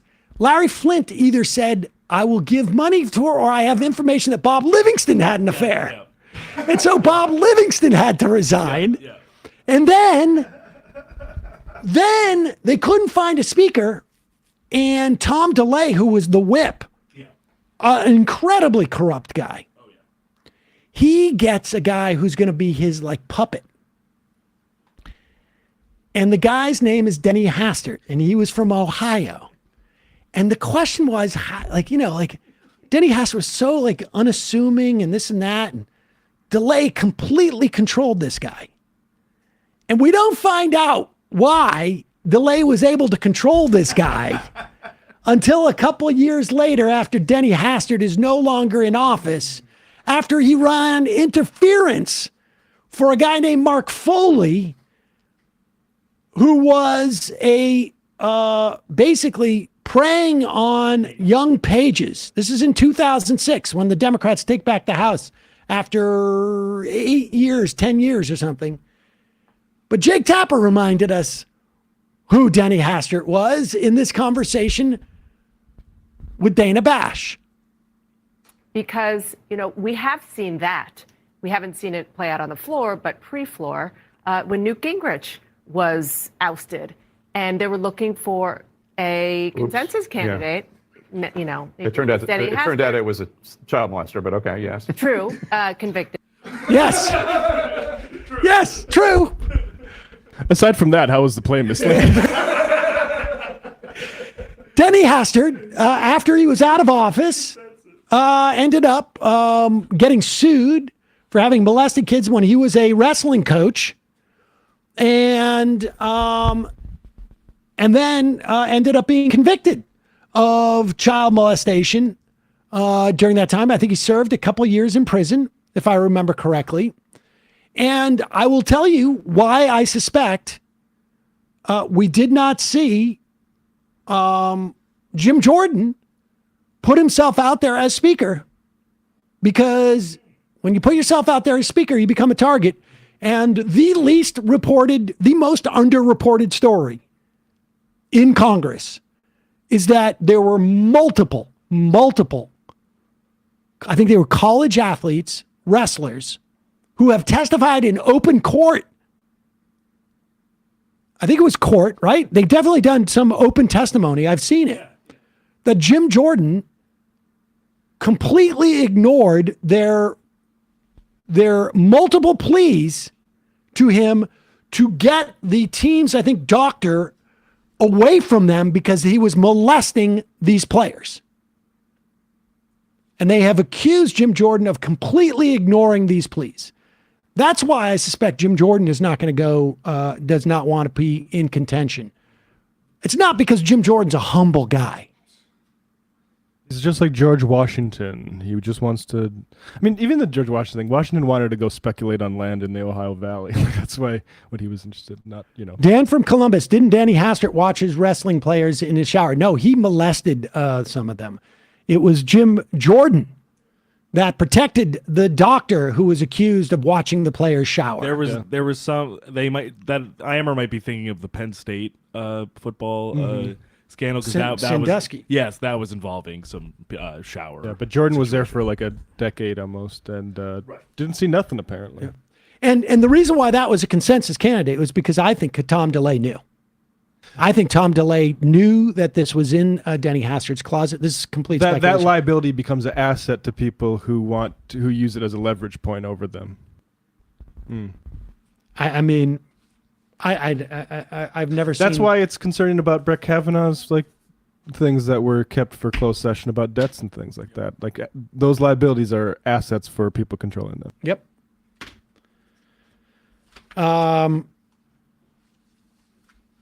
This is, it's an unlikely scenario that Hakeem Jeffries could become speaker. But like we said, with the latest vote, the fourth round, Hakeem Jeffries getting 212, McCarthy getting 202, 20 Republicans voting for Donald's, I guess, whoever it is, the non-candidate du jour, and one now Republican voting present. That brings the number of Republicans who need to leave the chamber or vote present to 5.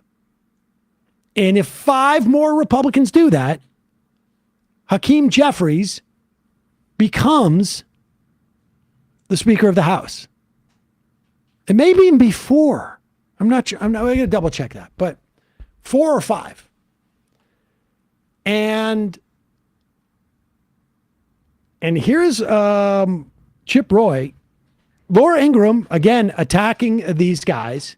And this is really amazing because I've never seen this, where there is this sort of like unified attack on these type of people. And it just gives you a sense of like how eviscerated, because they don't do this with Republicans and they don't do this with the conservative base. But it is a mess. And 3 days ago, it may have been inconceivable that Hakeem Jeffries could be Speaker of the House, but it's getting closer.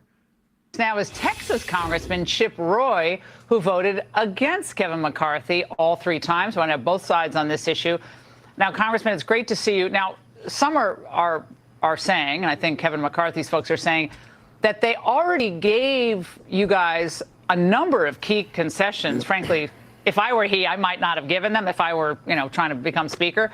So what is your end game at this point, given the 3 votes, and yet you all don't have one candidate who can get to 218, at least not yet? Well, thanks for having me on, Laura. Look, this is all about making sure that we change this institution, okay? Laura, you know this. Every single night on your show, you talk about how broken this place is.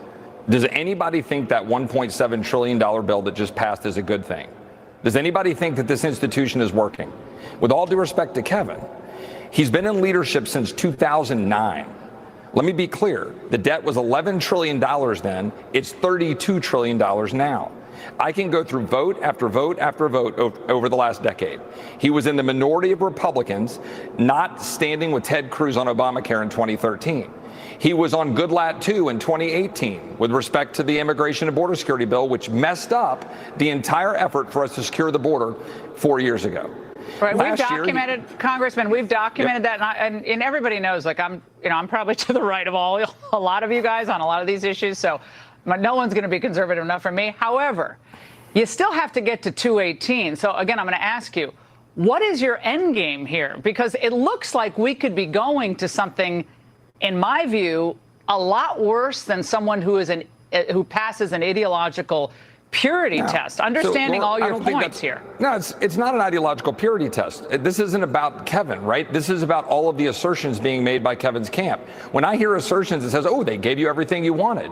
Well, Laura, hold on a second. What, 72 hours to read a bill? That's already the rule, and it gets waived. You know how it gets waived? Because the Rules Committee is chock full of a bunch of establishment people who say, oh, whatever we need to do to jam through the big spending bill that Mitch McConnell just sent to us. Look, when the leadership actually votes with the minority, votes with the Democrats to steamroll Republicans, which is the past history of our Republican leadership, then maybe we should do something different. Okay, so when I say I want tools, I want tools to change that.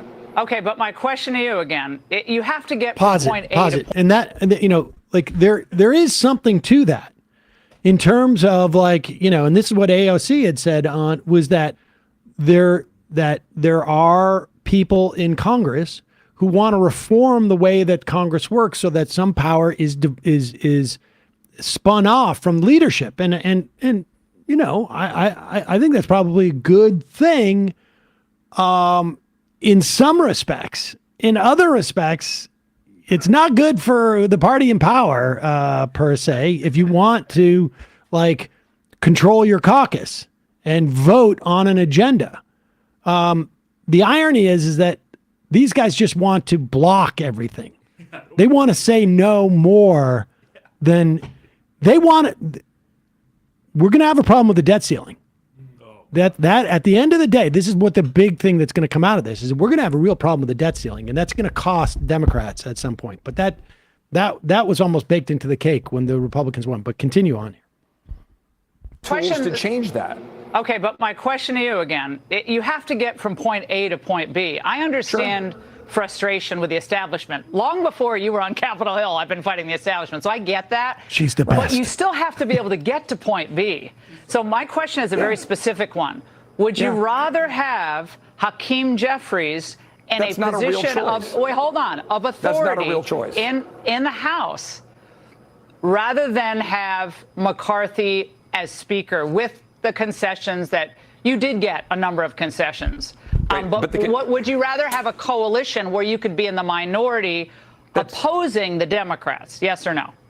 Laura, that's a false choice. Hakeem Jeffries can only be the Speaker of the House if a Republican votes for him. Right now, what we're having Republicans might. Moderate Republicans might end up doing that. I don't believe that. I don't if we're believe here 4 days later?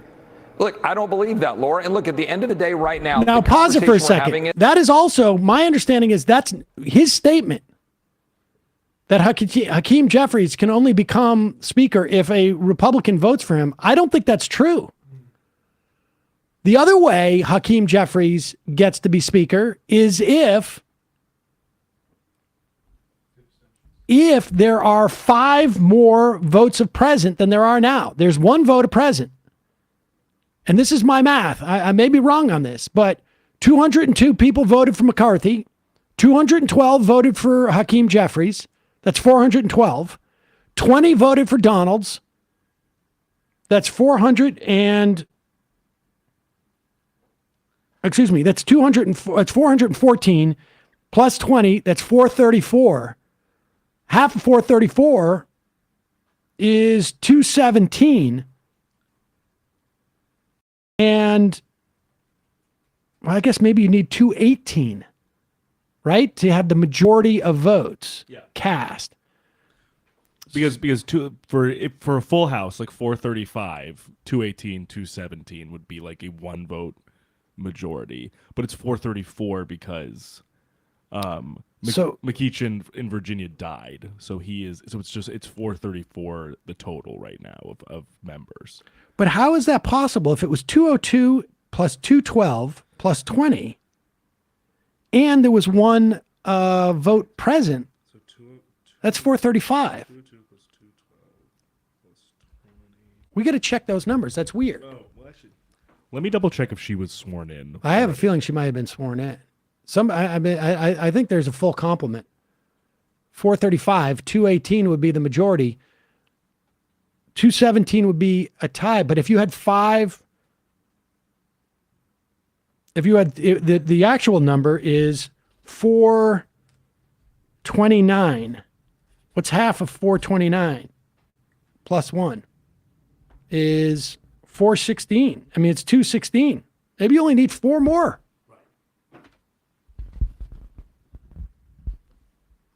Oh, no, you need 5. You need 5.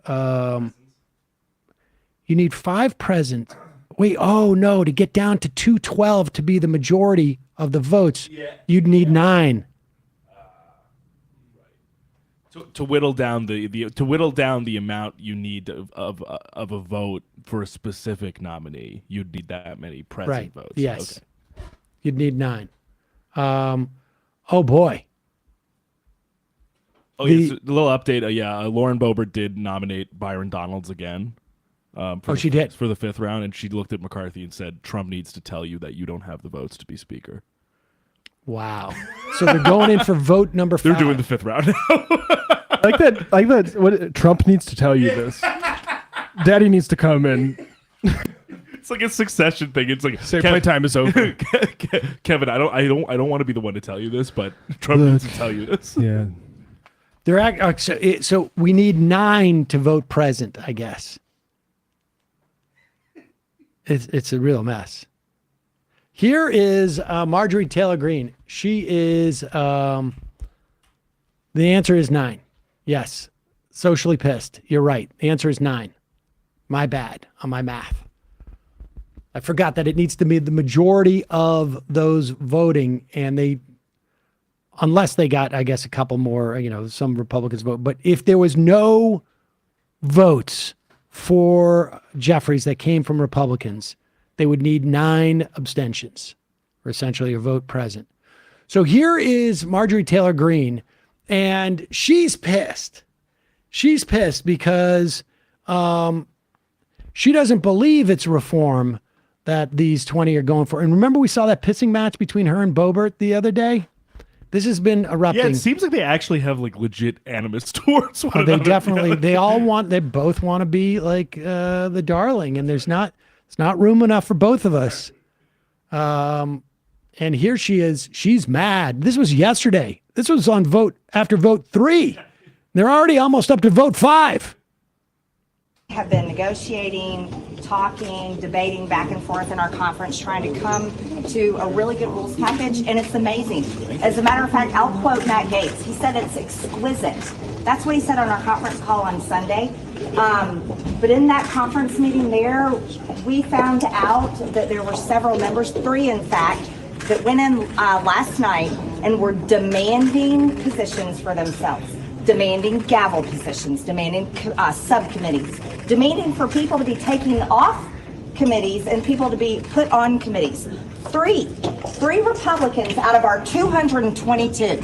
I want you all to know I have not done that for myself. The only thing I have done is debate and request and argue amongst my peers for the right things, for the rules package, and for our agenda for the American people. And that's the only thing I've done. I haven't asked for one thing for myself, and I'm the only Republican that has 0 committees. So you would think I would be the one in there asking for something, but I haven't done that. But I find out that it's my Freedom Caucus colleagues and my supposed friends that went and did that, and they asked nothing for me. Nothing.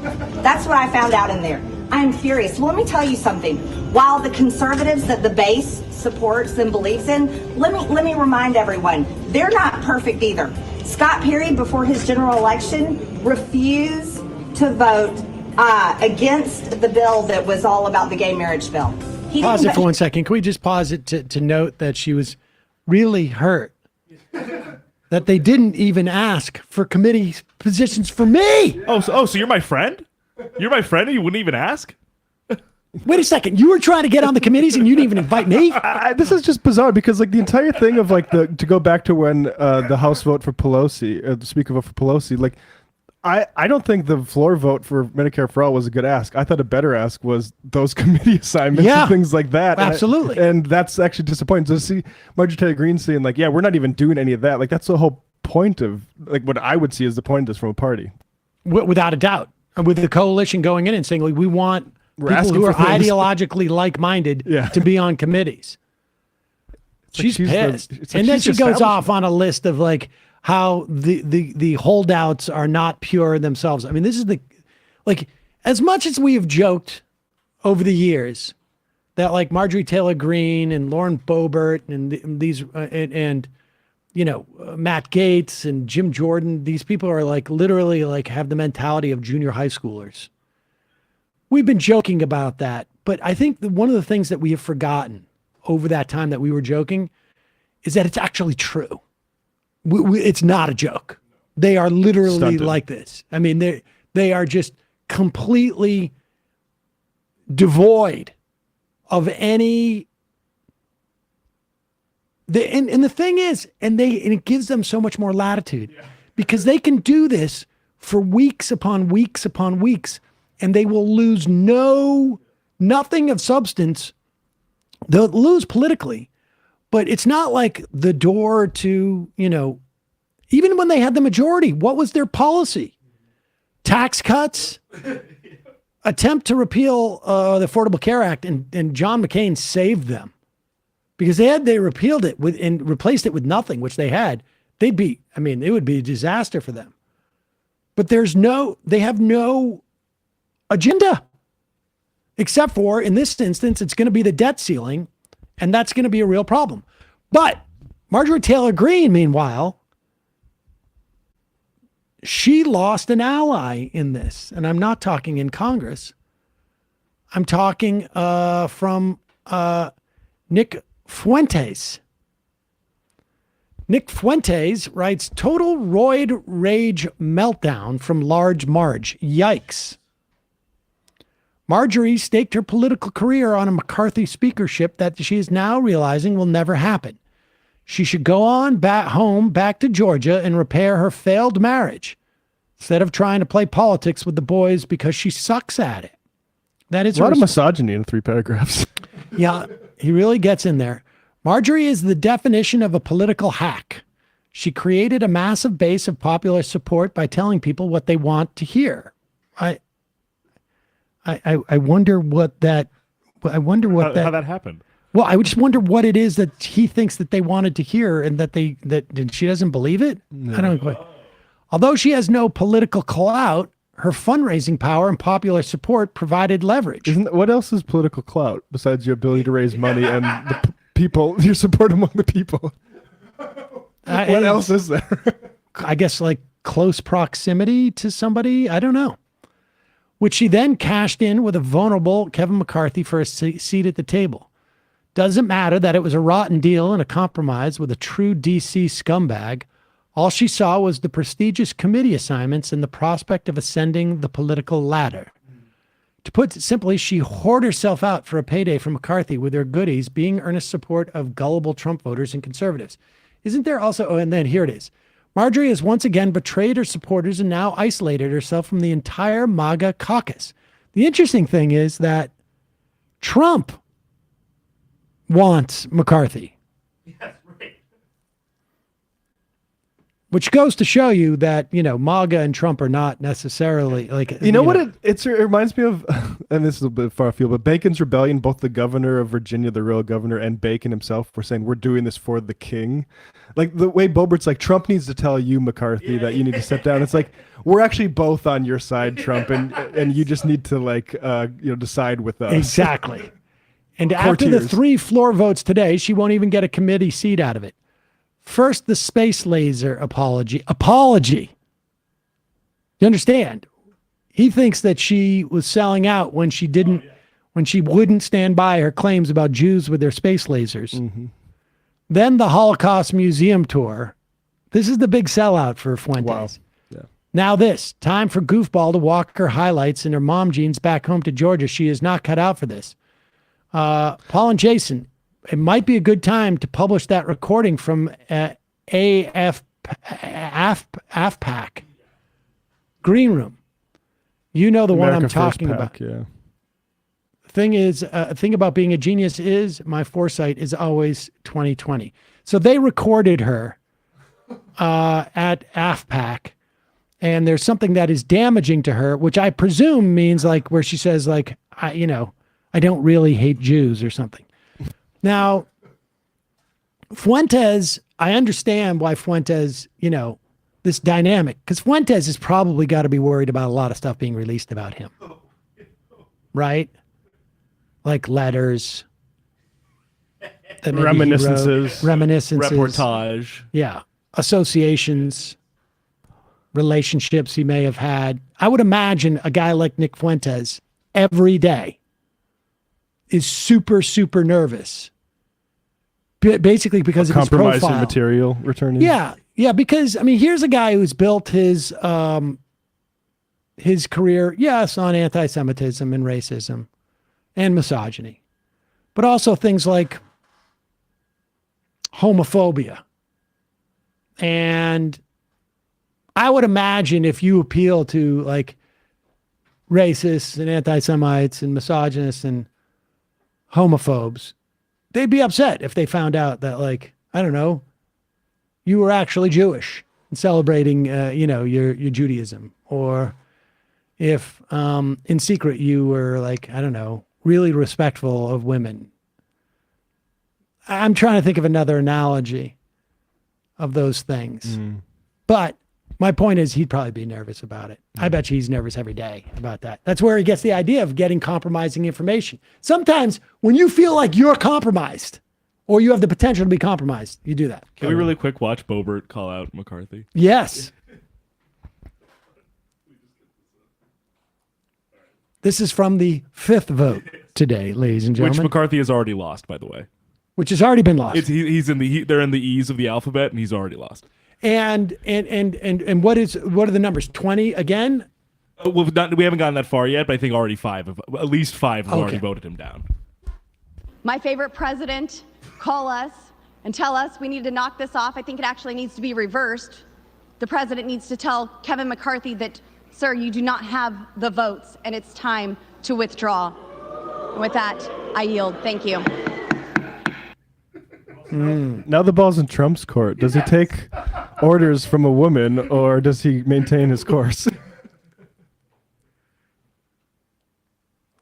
I'm having lunch at Mar-a-Lago right now, like on his phone. Like, I don't know. Marjorie's nicer to me, I think. Marjorie's great, but Lauren's great too. Oh, God. I love to be courted by these women. Sorry, lady, there's enough for me to go around. Let's not fight.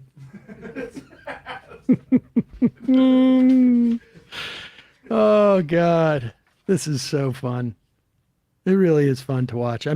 It's going to suck when there is no scenario, it seems to me, where they don't crash the debt ceiling. This sort of dysfunction kind of sets a predicate for that narrative a little bit, don't you think? Like it could end up hurting the Republicans even worse. If the debt ceiling? Yeah, if they're effing up this much and on NPR all the time leading up to it. Without a doubt. We just don't know what happens when we default on our obligations as a country, because we've never done it in the history of this country. This is big now, too, apparently, from about 15 minutes ago. Rachel Bade from Political Playbook. Ken Buck, the Republican from Colorado, just said that if this keeps going, that McCarthy needs to cut a deal and let Steve Scalise get a crack at it. I mean, Steve Scalise, are you really? I mean, I maybe they think they can get away with it. Maybe because he was shot. There seems to be some reason why some members think he might, maybe off the record, seem like he's more amenable for some reason. That maybe he's just like, there's something about, for some reason, that I think McCarthy has this stink of being like a non-ideological people pleaser. That is Whereas that is his Scalise reputation. Whereas Scalise has like maybe slightly less of that, might be more like, he might come across more real for some reason. I don't know. It's going to be really interesting to see what happens with this. Should we just do a Jordan Peterson video as a palate cleanser? Yeah.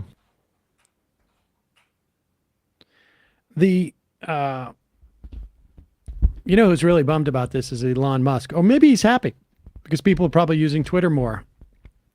I will say it does feel like there's a lot less Elon Musk talk when I get on Twitter these days. Less? I think there is the past couple of days than there has been. Compared to like the fever pitch. Yeah, exactly. There also, I have a feeling there's probably a lot of people who've left Twitter. I get the sense. I think that's really true. Yeah. I'm shadow banned, I think, because of that. Are you shadow banned? No, I'm joking. Meanwhile, let's check in with Jordan Peterson. He seems to be having an ongoing nervous breakdown. And here it's evidenced by him dressing like Willy Wonka. Unclear whether he's in the middle of a Willy Wonka production. I should tell you about my suit first. Maybe you care about that. Maybe you don't. The first thing you need to know is these are tiny Elon Musk heads. And this is a Twitter suit. In the lining here, there's a bunch of comments from Twitter about another suit this company made for me. This company is LGFG. And they came to me a couple of months ago and asked me if I wanted them to make me some suits, one for each of the rules from 12 Rules for Life. Mm-hmm. And they sent a little deck of creative ideas, and they were very creative. And so I thought, well, sure, why not? And so they've been working extremely hard and extremely creatively to make me these crazy suits, and so it's been kind of fun to wear them. Turns out I like this. I didn't think I would necessarily, this kind of powder blue with beige, but it seems to be real nice. What a fancy lad. So it's fun. Yeah, all right. It's weird. Like, well, at least it's for charity. No, I mean, at least it's for his self-promotion. Right, like, and it's so like the supplicant way, like all these guys are pro Elon, like, is so embarrassing because like I saw this other clip with Jordan Peterson where they also have to do this dance where they don't take climate change seriously. So it's like, well, I think he was good that he got the electric vehicles out there. Now, whether we need to actually do that is an open question. But yeah, just it's like an interesting technological thing. Yeah, just fancy to have a new toy to play with. Exactly. I mean, the amount of like sort of like bashing of electric cars that went on for years from these people. Unbelievable. All right, let's read some IMs. Got a little bit of time here. I don't think we're going to get phone calls today. Do you remember Matthew Lesko, the guy who's like... Yes, with the questions? Like, yeah. Jordan Peterson just should be like the IDW version of that, where it's like, clean your room more. It's not like get like sort of grants. I'll tell you what, we're going to do phone calls. Just we'll take 2 calls.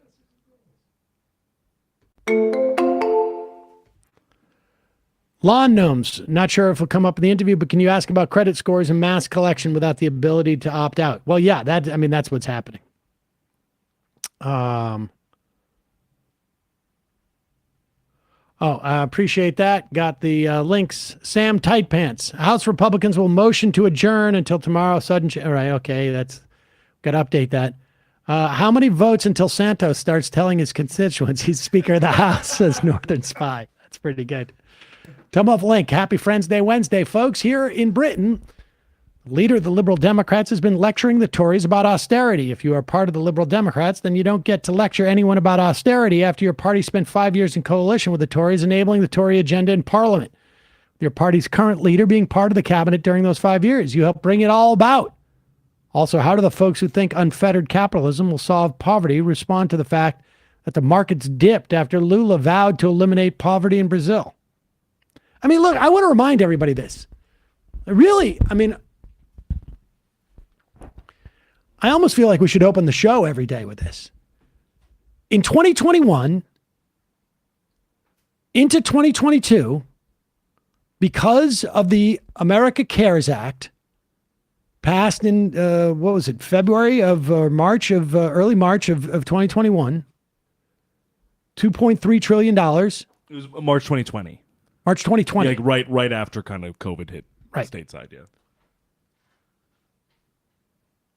We were able to cut child poverty in this country by somewhere between 35 and 40%.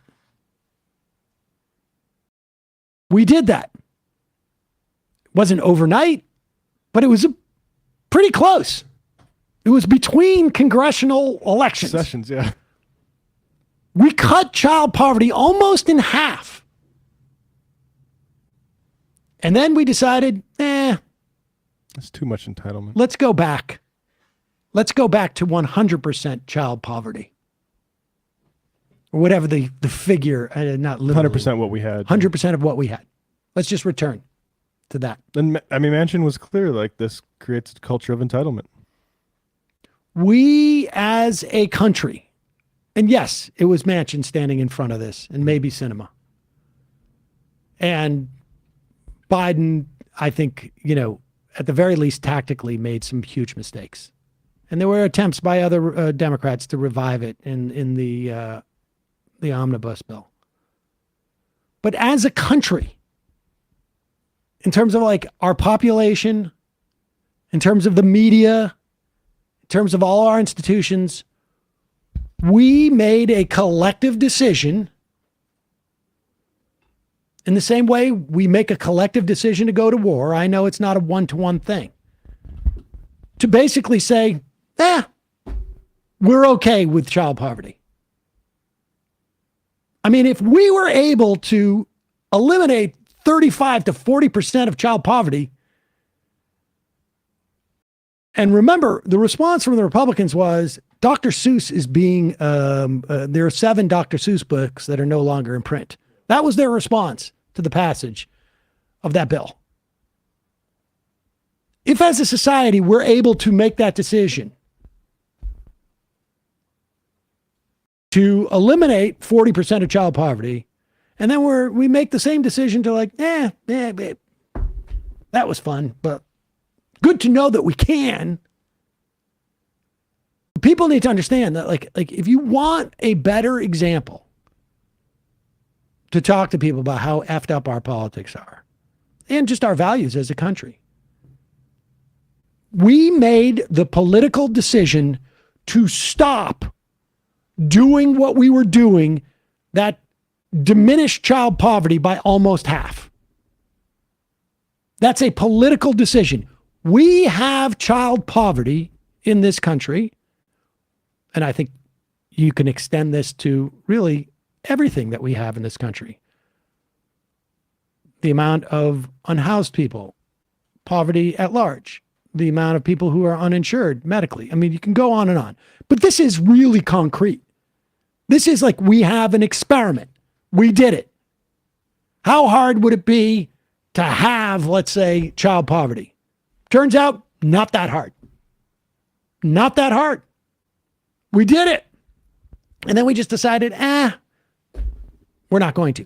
These things exist in society, not because our economy this or economy that, or the laws of physics or blah, blah, whatever it is, or it's impossible to address this. It's because we, as a country, make a decision that we're okay with it. That's it. That's it. That's it. We've just made that decision. Calling from a 503 area code. Who's this? Where are you calling from? Hi, this is Dave from Portland, Oregon. Dave from Portland, Oregon. What's on your mind? Well, I wanted to talk about Tesla. I have a large proportion of my retirement money invested in that company, and I'm sorry to hear that. Yeah, it's been bad. They've gone down like over 70% in the last year or so. But I'm still up from where I bought in, and I just want. Oh, you're up from where you bought in?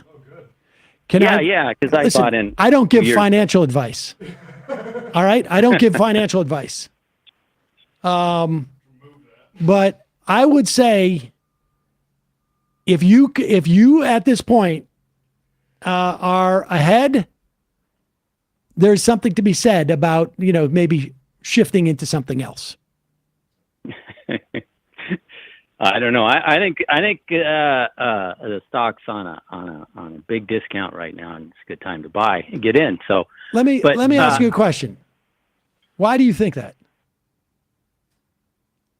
Well, if you look at the multiples for the price to earnings ratio, I mean, because the company is still doing just as well as they ever have been. Okay. Almost as well. There's some concerns about demand, but okay. Well, you have some concerns about demand, but what about supply?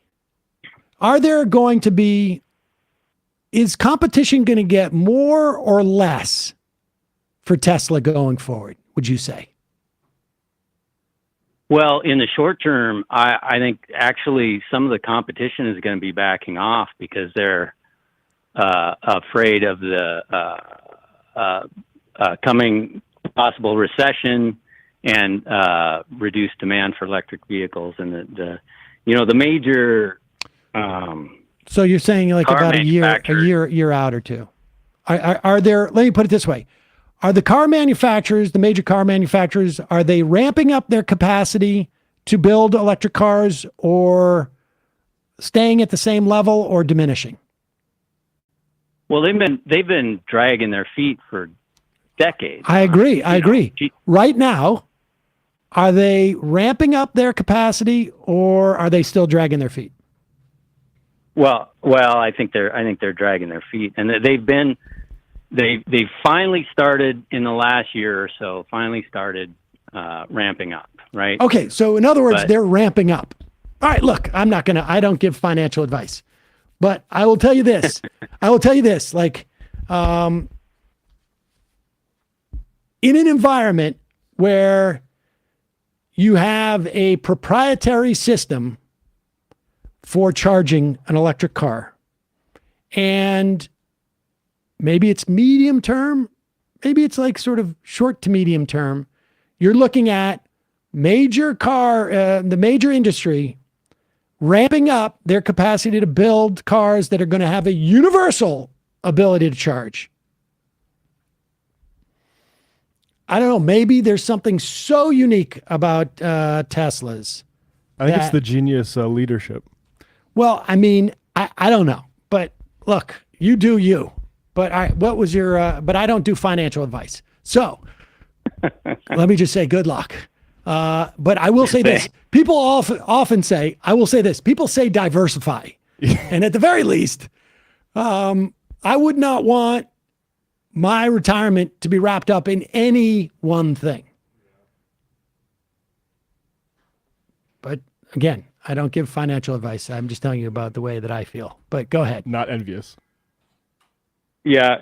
No, I hear you. I just want to remind you that when you're going against Tesla, that you're on the side of the fossil fuel companies, and you're on the same side as the major car manufacturers who've been dragging their feet for years and killing the electric car for decades. We could have had electric cars a long time without ago. a doubt. I remember back in the late 90s, the Toyota RAV electric EV. The GMC EV too, yeah. I totally agree.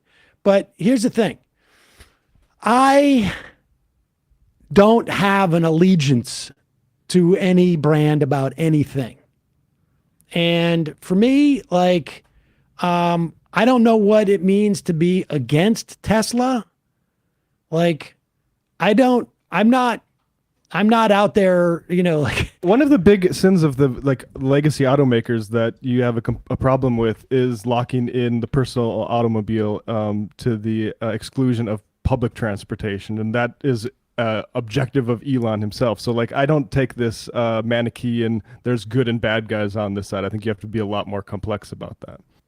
I mean, all I'm doing is here. No, let me do this. Listen. So I just put new electric factory. Everything you're saying about what the car companies and the fossil fuel industry has been doing for years, absolutely 100% true.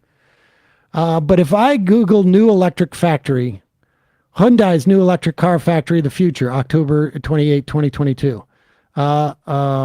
Factory Zero, our first fully dedicated EV assembly plant. That's GM. Volkswagen targeting 20 to 30% automation at new electric plant in Wolfsburg, October 2022. Hyundai confirms plans. I already talked about that one. Ford will build 4 factories in a big electric push. That was a year ago. General Motors spending $7 billion on electric vehicle plants a year ago. Like, look, I'm not. Do I want Tesla as a company to fail? I don't want people to lose their jobs. I don't like Elon Musk. I think he's a huckster. But that's different than wanting to put bet my retirement on it. So, but I mean, good luck. I mean, I get it. Electric cars are good for the most part. The self-driving stuff, I'm a little suspect of, but getting rid of the combustible engine, good thing. Appreciate the call. Good luck, man. By the way, it's my birthday. Happy birthday. Happy birthday. I hope you're not that close to retirement. Or I hope it's tomorrow so you get that money out of there. But hang in there. Good luck. All right. Thanks a lot. Big fan of it. Thank you. All right. We got time for one more call. Calling from a 616 area code. Who's this? Where are you calling from? This is the final call of the day. Hi, this is Ryan from West Michigan. Ryan from West Michigan. What's on your mind, Ryan? Well, we have, I'm in the district where Hillary Skolton beat John Gibbs, and our Ottawa County Board of Commissioners hired a whole bunch of MAGA people. And they just last night fired the county commissioner and hired John Gibbs. Oh, jeez. Who doesn't even live in the district, or doesn't live in the county. He's from Kent County, where Grand Rapids is located. And they hired him to be our county commissioner.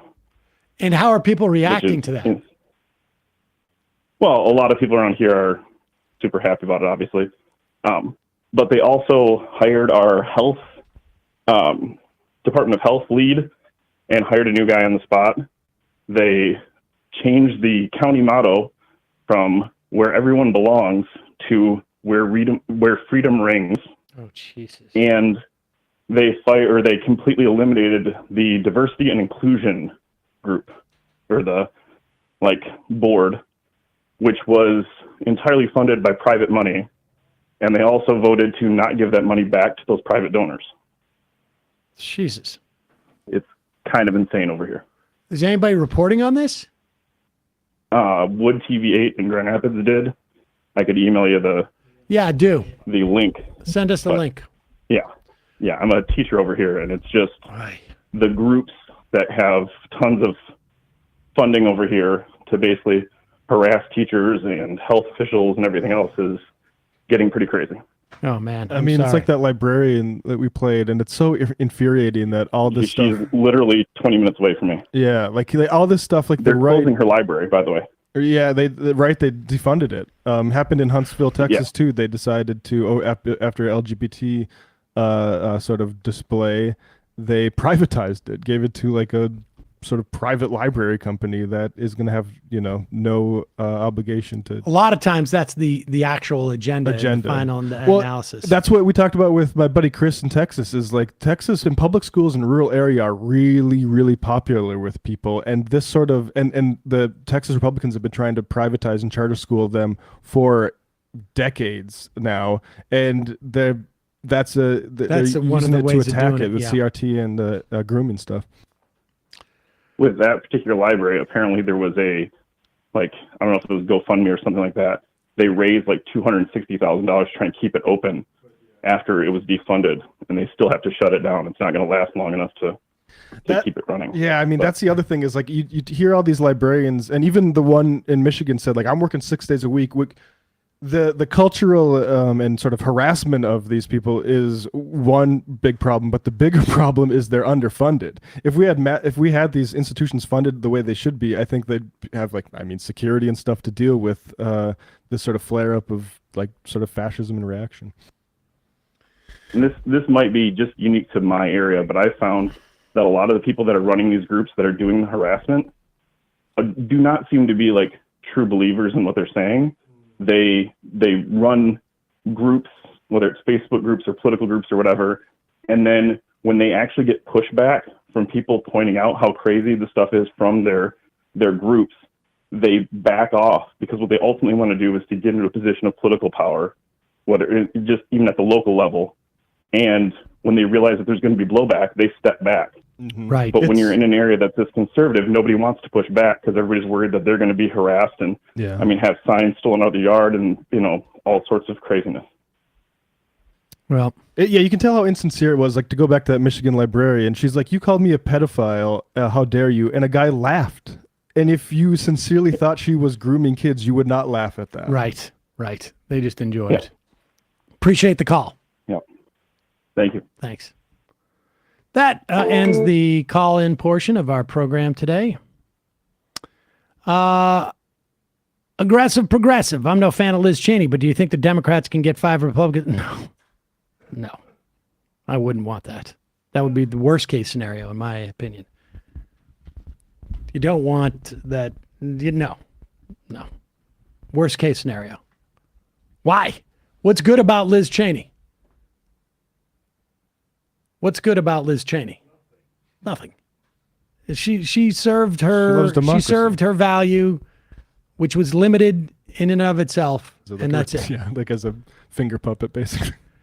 Constant state of Missouri. I feel like my whole life the GOP has been in very solid lockstep. Is it just I'm paying closer attention now? Or is this coalition falling apart? Oh, the coalition's not falling apart.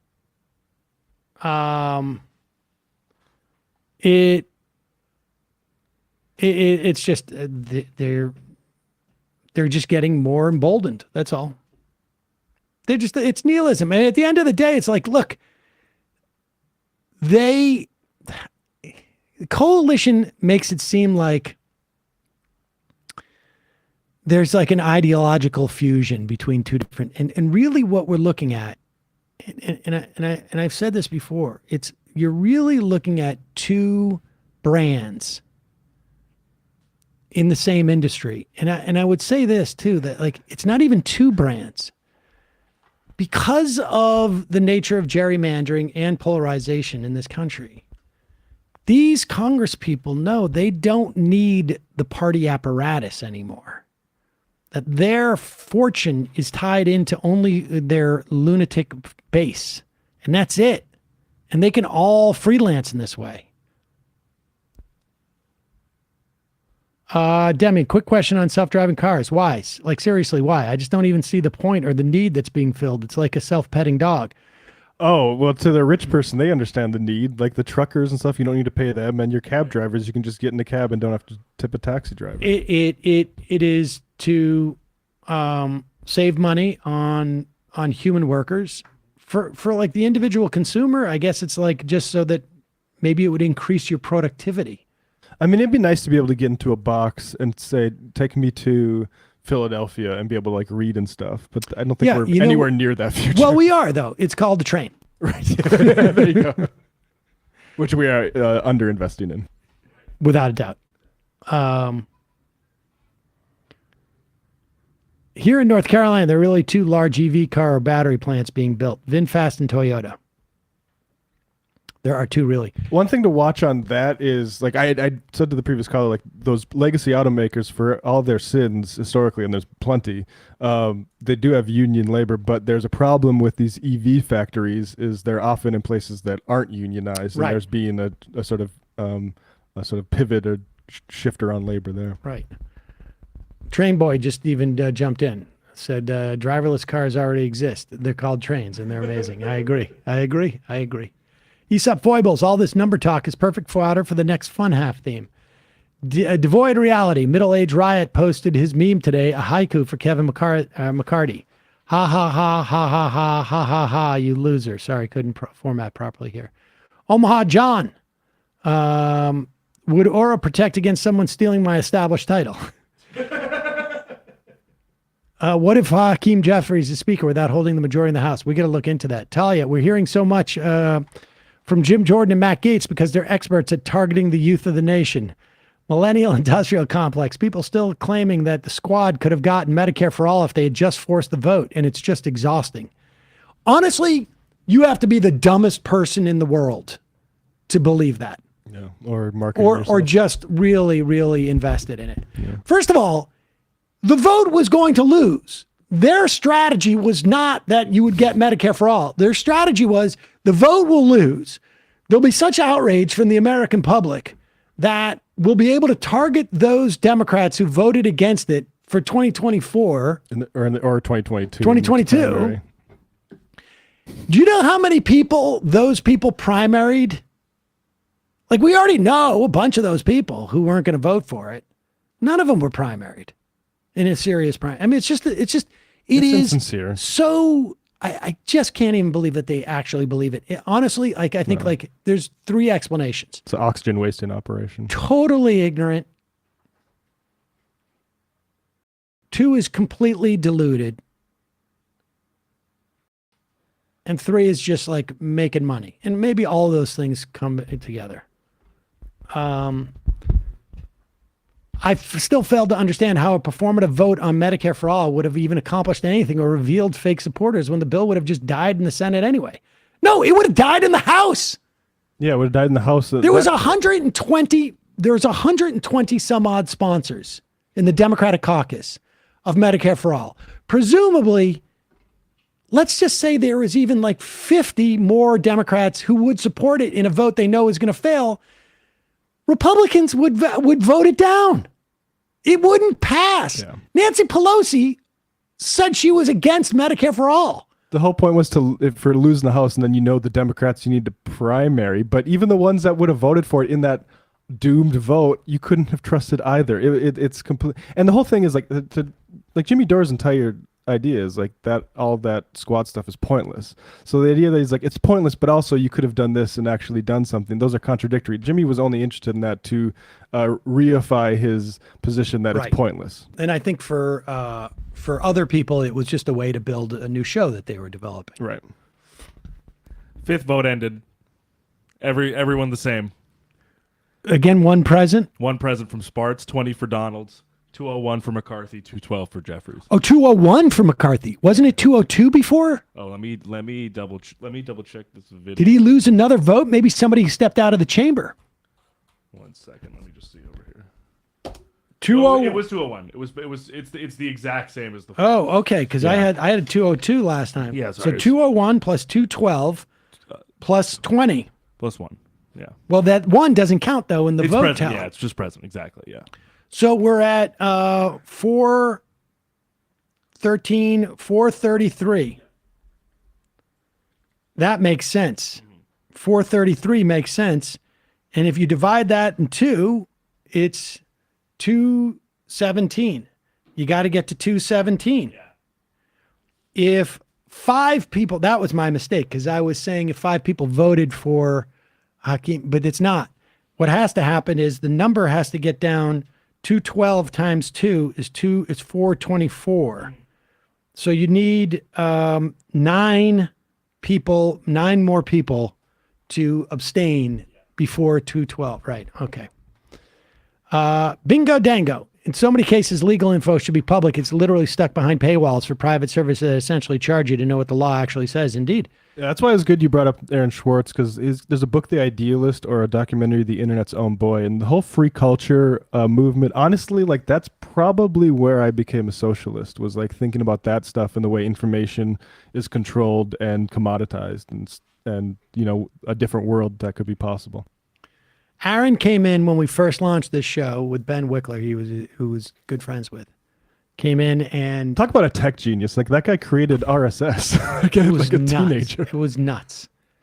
Like I'd be an Elon simp for. They were in the Aaron. office for like 20 minutes, half hour, and I'm showing Ben because he was thinking about doing a show, I think, and I can't remember exactly why they were there. And I had said like I needed a countdown clock. I was just saying in passing. And Aaron like was sitting on he had his computer. He opened up his computer and like in 5 minutes had coded a countdown clock for me. It was really weird. Well, this really impressive. Banana Republican. While I'm all for home security and VPNs, this dystopian data stuff is so massive and all-consuming that there can't possibly be a solution that isn't national or global in scale. One more caller. I recently required Colorado disclosure that LexisNexis had some of my personal information. I had no idea who they were, but I followed up and found they had over 50 pages of my personal info, including every address I ever had and the email address I used 20 years ago when I was 13. Wow. Lexis. Reed Elsevier actually owns LexisNexis, not the other way around. When she gets a little details wrong, I'm not sure how seriously I can take her. It sounds like she's making a lot of jumps of assumptions without having all of the information as well. Interesting guess, though. Militant apathy. Management's going to drop the F-bomb any minute. She can barely contain it. Marjorie Taylor Greene. World Star. I want to see MTG and Lauren Boebert fighting in the Waffle House. Dank Uger. It sucks that information gets paywalled, but it takes a lot of work and manpower to compile these databases and create search engines for them. That is why they have to turn the data into a product. The more worrying thing is where the data is being sold and if they're being private info from the big five and selling it to governments. Prairie Fire Kowalski. Howdy, Majority Report. Sam, yesterday you said that tree zones will likely shift. Not tree zones, but growing zones, although that impacts trees as well. But yeah, as a result of climate change, and that is mostly correct, FitzLab Shiny app is a website which will show roughly what your climate will be in 60 years. What is it? It's a real extended forecast. FitzLab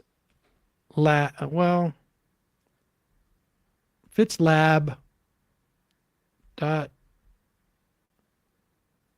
Shiny app.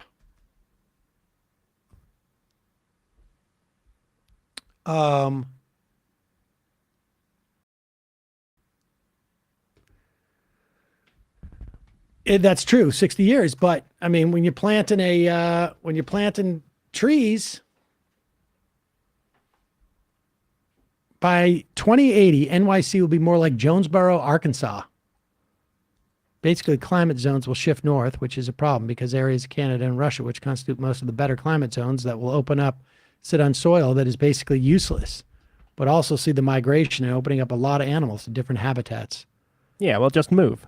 It will be pretty poggers if we decide to do something to mitigate all this, but that might hurt the economy in the short term. Left is best. Yeah, don't you think you simply move your farm if the growing locations move? You can just sell it to somebody. Just sell your farm. All right, 10 more of these. Catskill Boy. My Twitter experience has recently improved by managing to get blocked by Jordan Peterson for making a joke about him crying at the airport. Jay Breezy. Out of all the Daily Wire goons, who do you consider to be most harmful? Well, probably Shapiro, just because of reach.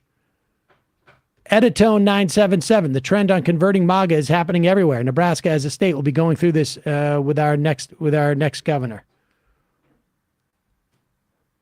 Let's see. El Conniption. Dude, literally, when you buy Tesla, you're bankrolling oil and gas because you're helping gas car makers trade for the carbon emissions credits that Tesla is stockpiled. There you go. Dan the Birdman. Have you tried Braeburn apples? Yes. They were discovered by a farmer in New Zealand in 1953. They were imported for a while, but they are now grown in Washington. Not as good as the Kiwi ones, in my opinion. They're okay. Professional dumpster fire. Oh, this is a long one. Been trying to get in the call to talk about the PA state legislature looking very gloomy because of the vacancies in special elections you alluded to earlier, but it seems we've elected, quote, an independent, totally not Democrat, Speaker of the Pennsylvania House. This hopefully means that SB 106 will not make it to a ballot initiative this May, and Pennsylvanians can take another quick sigh of relief. Abortion is safe, at least for another 2 years in Pennsylvania. I've been listening for a year now, and if it wasn't for MR, I probably would have never joined DSA or any other kind of organizing. Great. I know she's not in today, but I shared the Emma Majority Report coverage of Summer Lee and John Fetterman with my family, and the show is now a regular listen for my relatives and girlfriend. As for Sam, I get texts from my dad every time you go on MSNBC. Thanks. Left is best.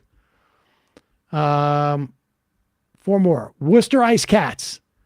Sam, did you know Jordan Peterson shoots a lot of his videos in Worcester? He uses the production company Votary Films on Union Street right next to the police department. Laugh my ass off. You got to be kidding me. You got to be kidding me.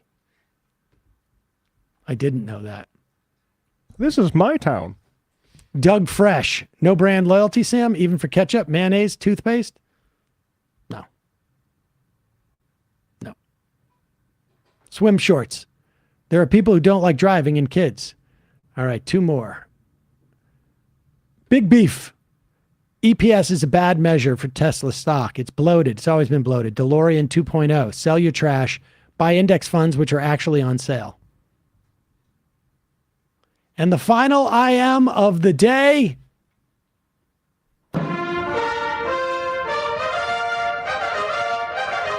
Daredevil. Sam, please ask the caller if he's wearing a tie with little Elon Musk heads. Bradley, Matt, great job today. Emma, great job in abstentia. Yeah, that's right. See you tomorrow. It might take all the strength I got to get to where I want, but I know somehow I'm gonna get there. I wasn't looking when I just got caught between the truth and the lie bar, but finding out won't make me feel any better. Yeah, I know the clock is ticking, but the meds are gonna kick in, and my pilot light shining bright. I guess somewhere the choice was made for the option where you don't get paid, for the road that bends before it finally breaks you. I guess somehow I lost my drive between the 101 and the 5. Do you know how far the detour takes you?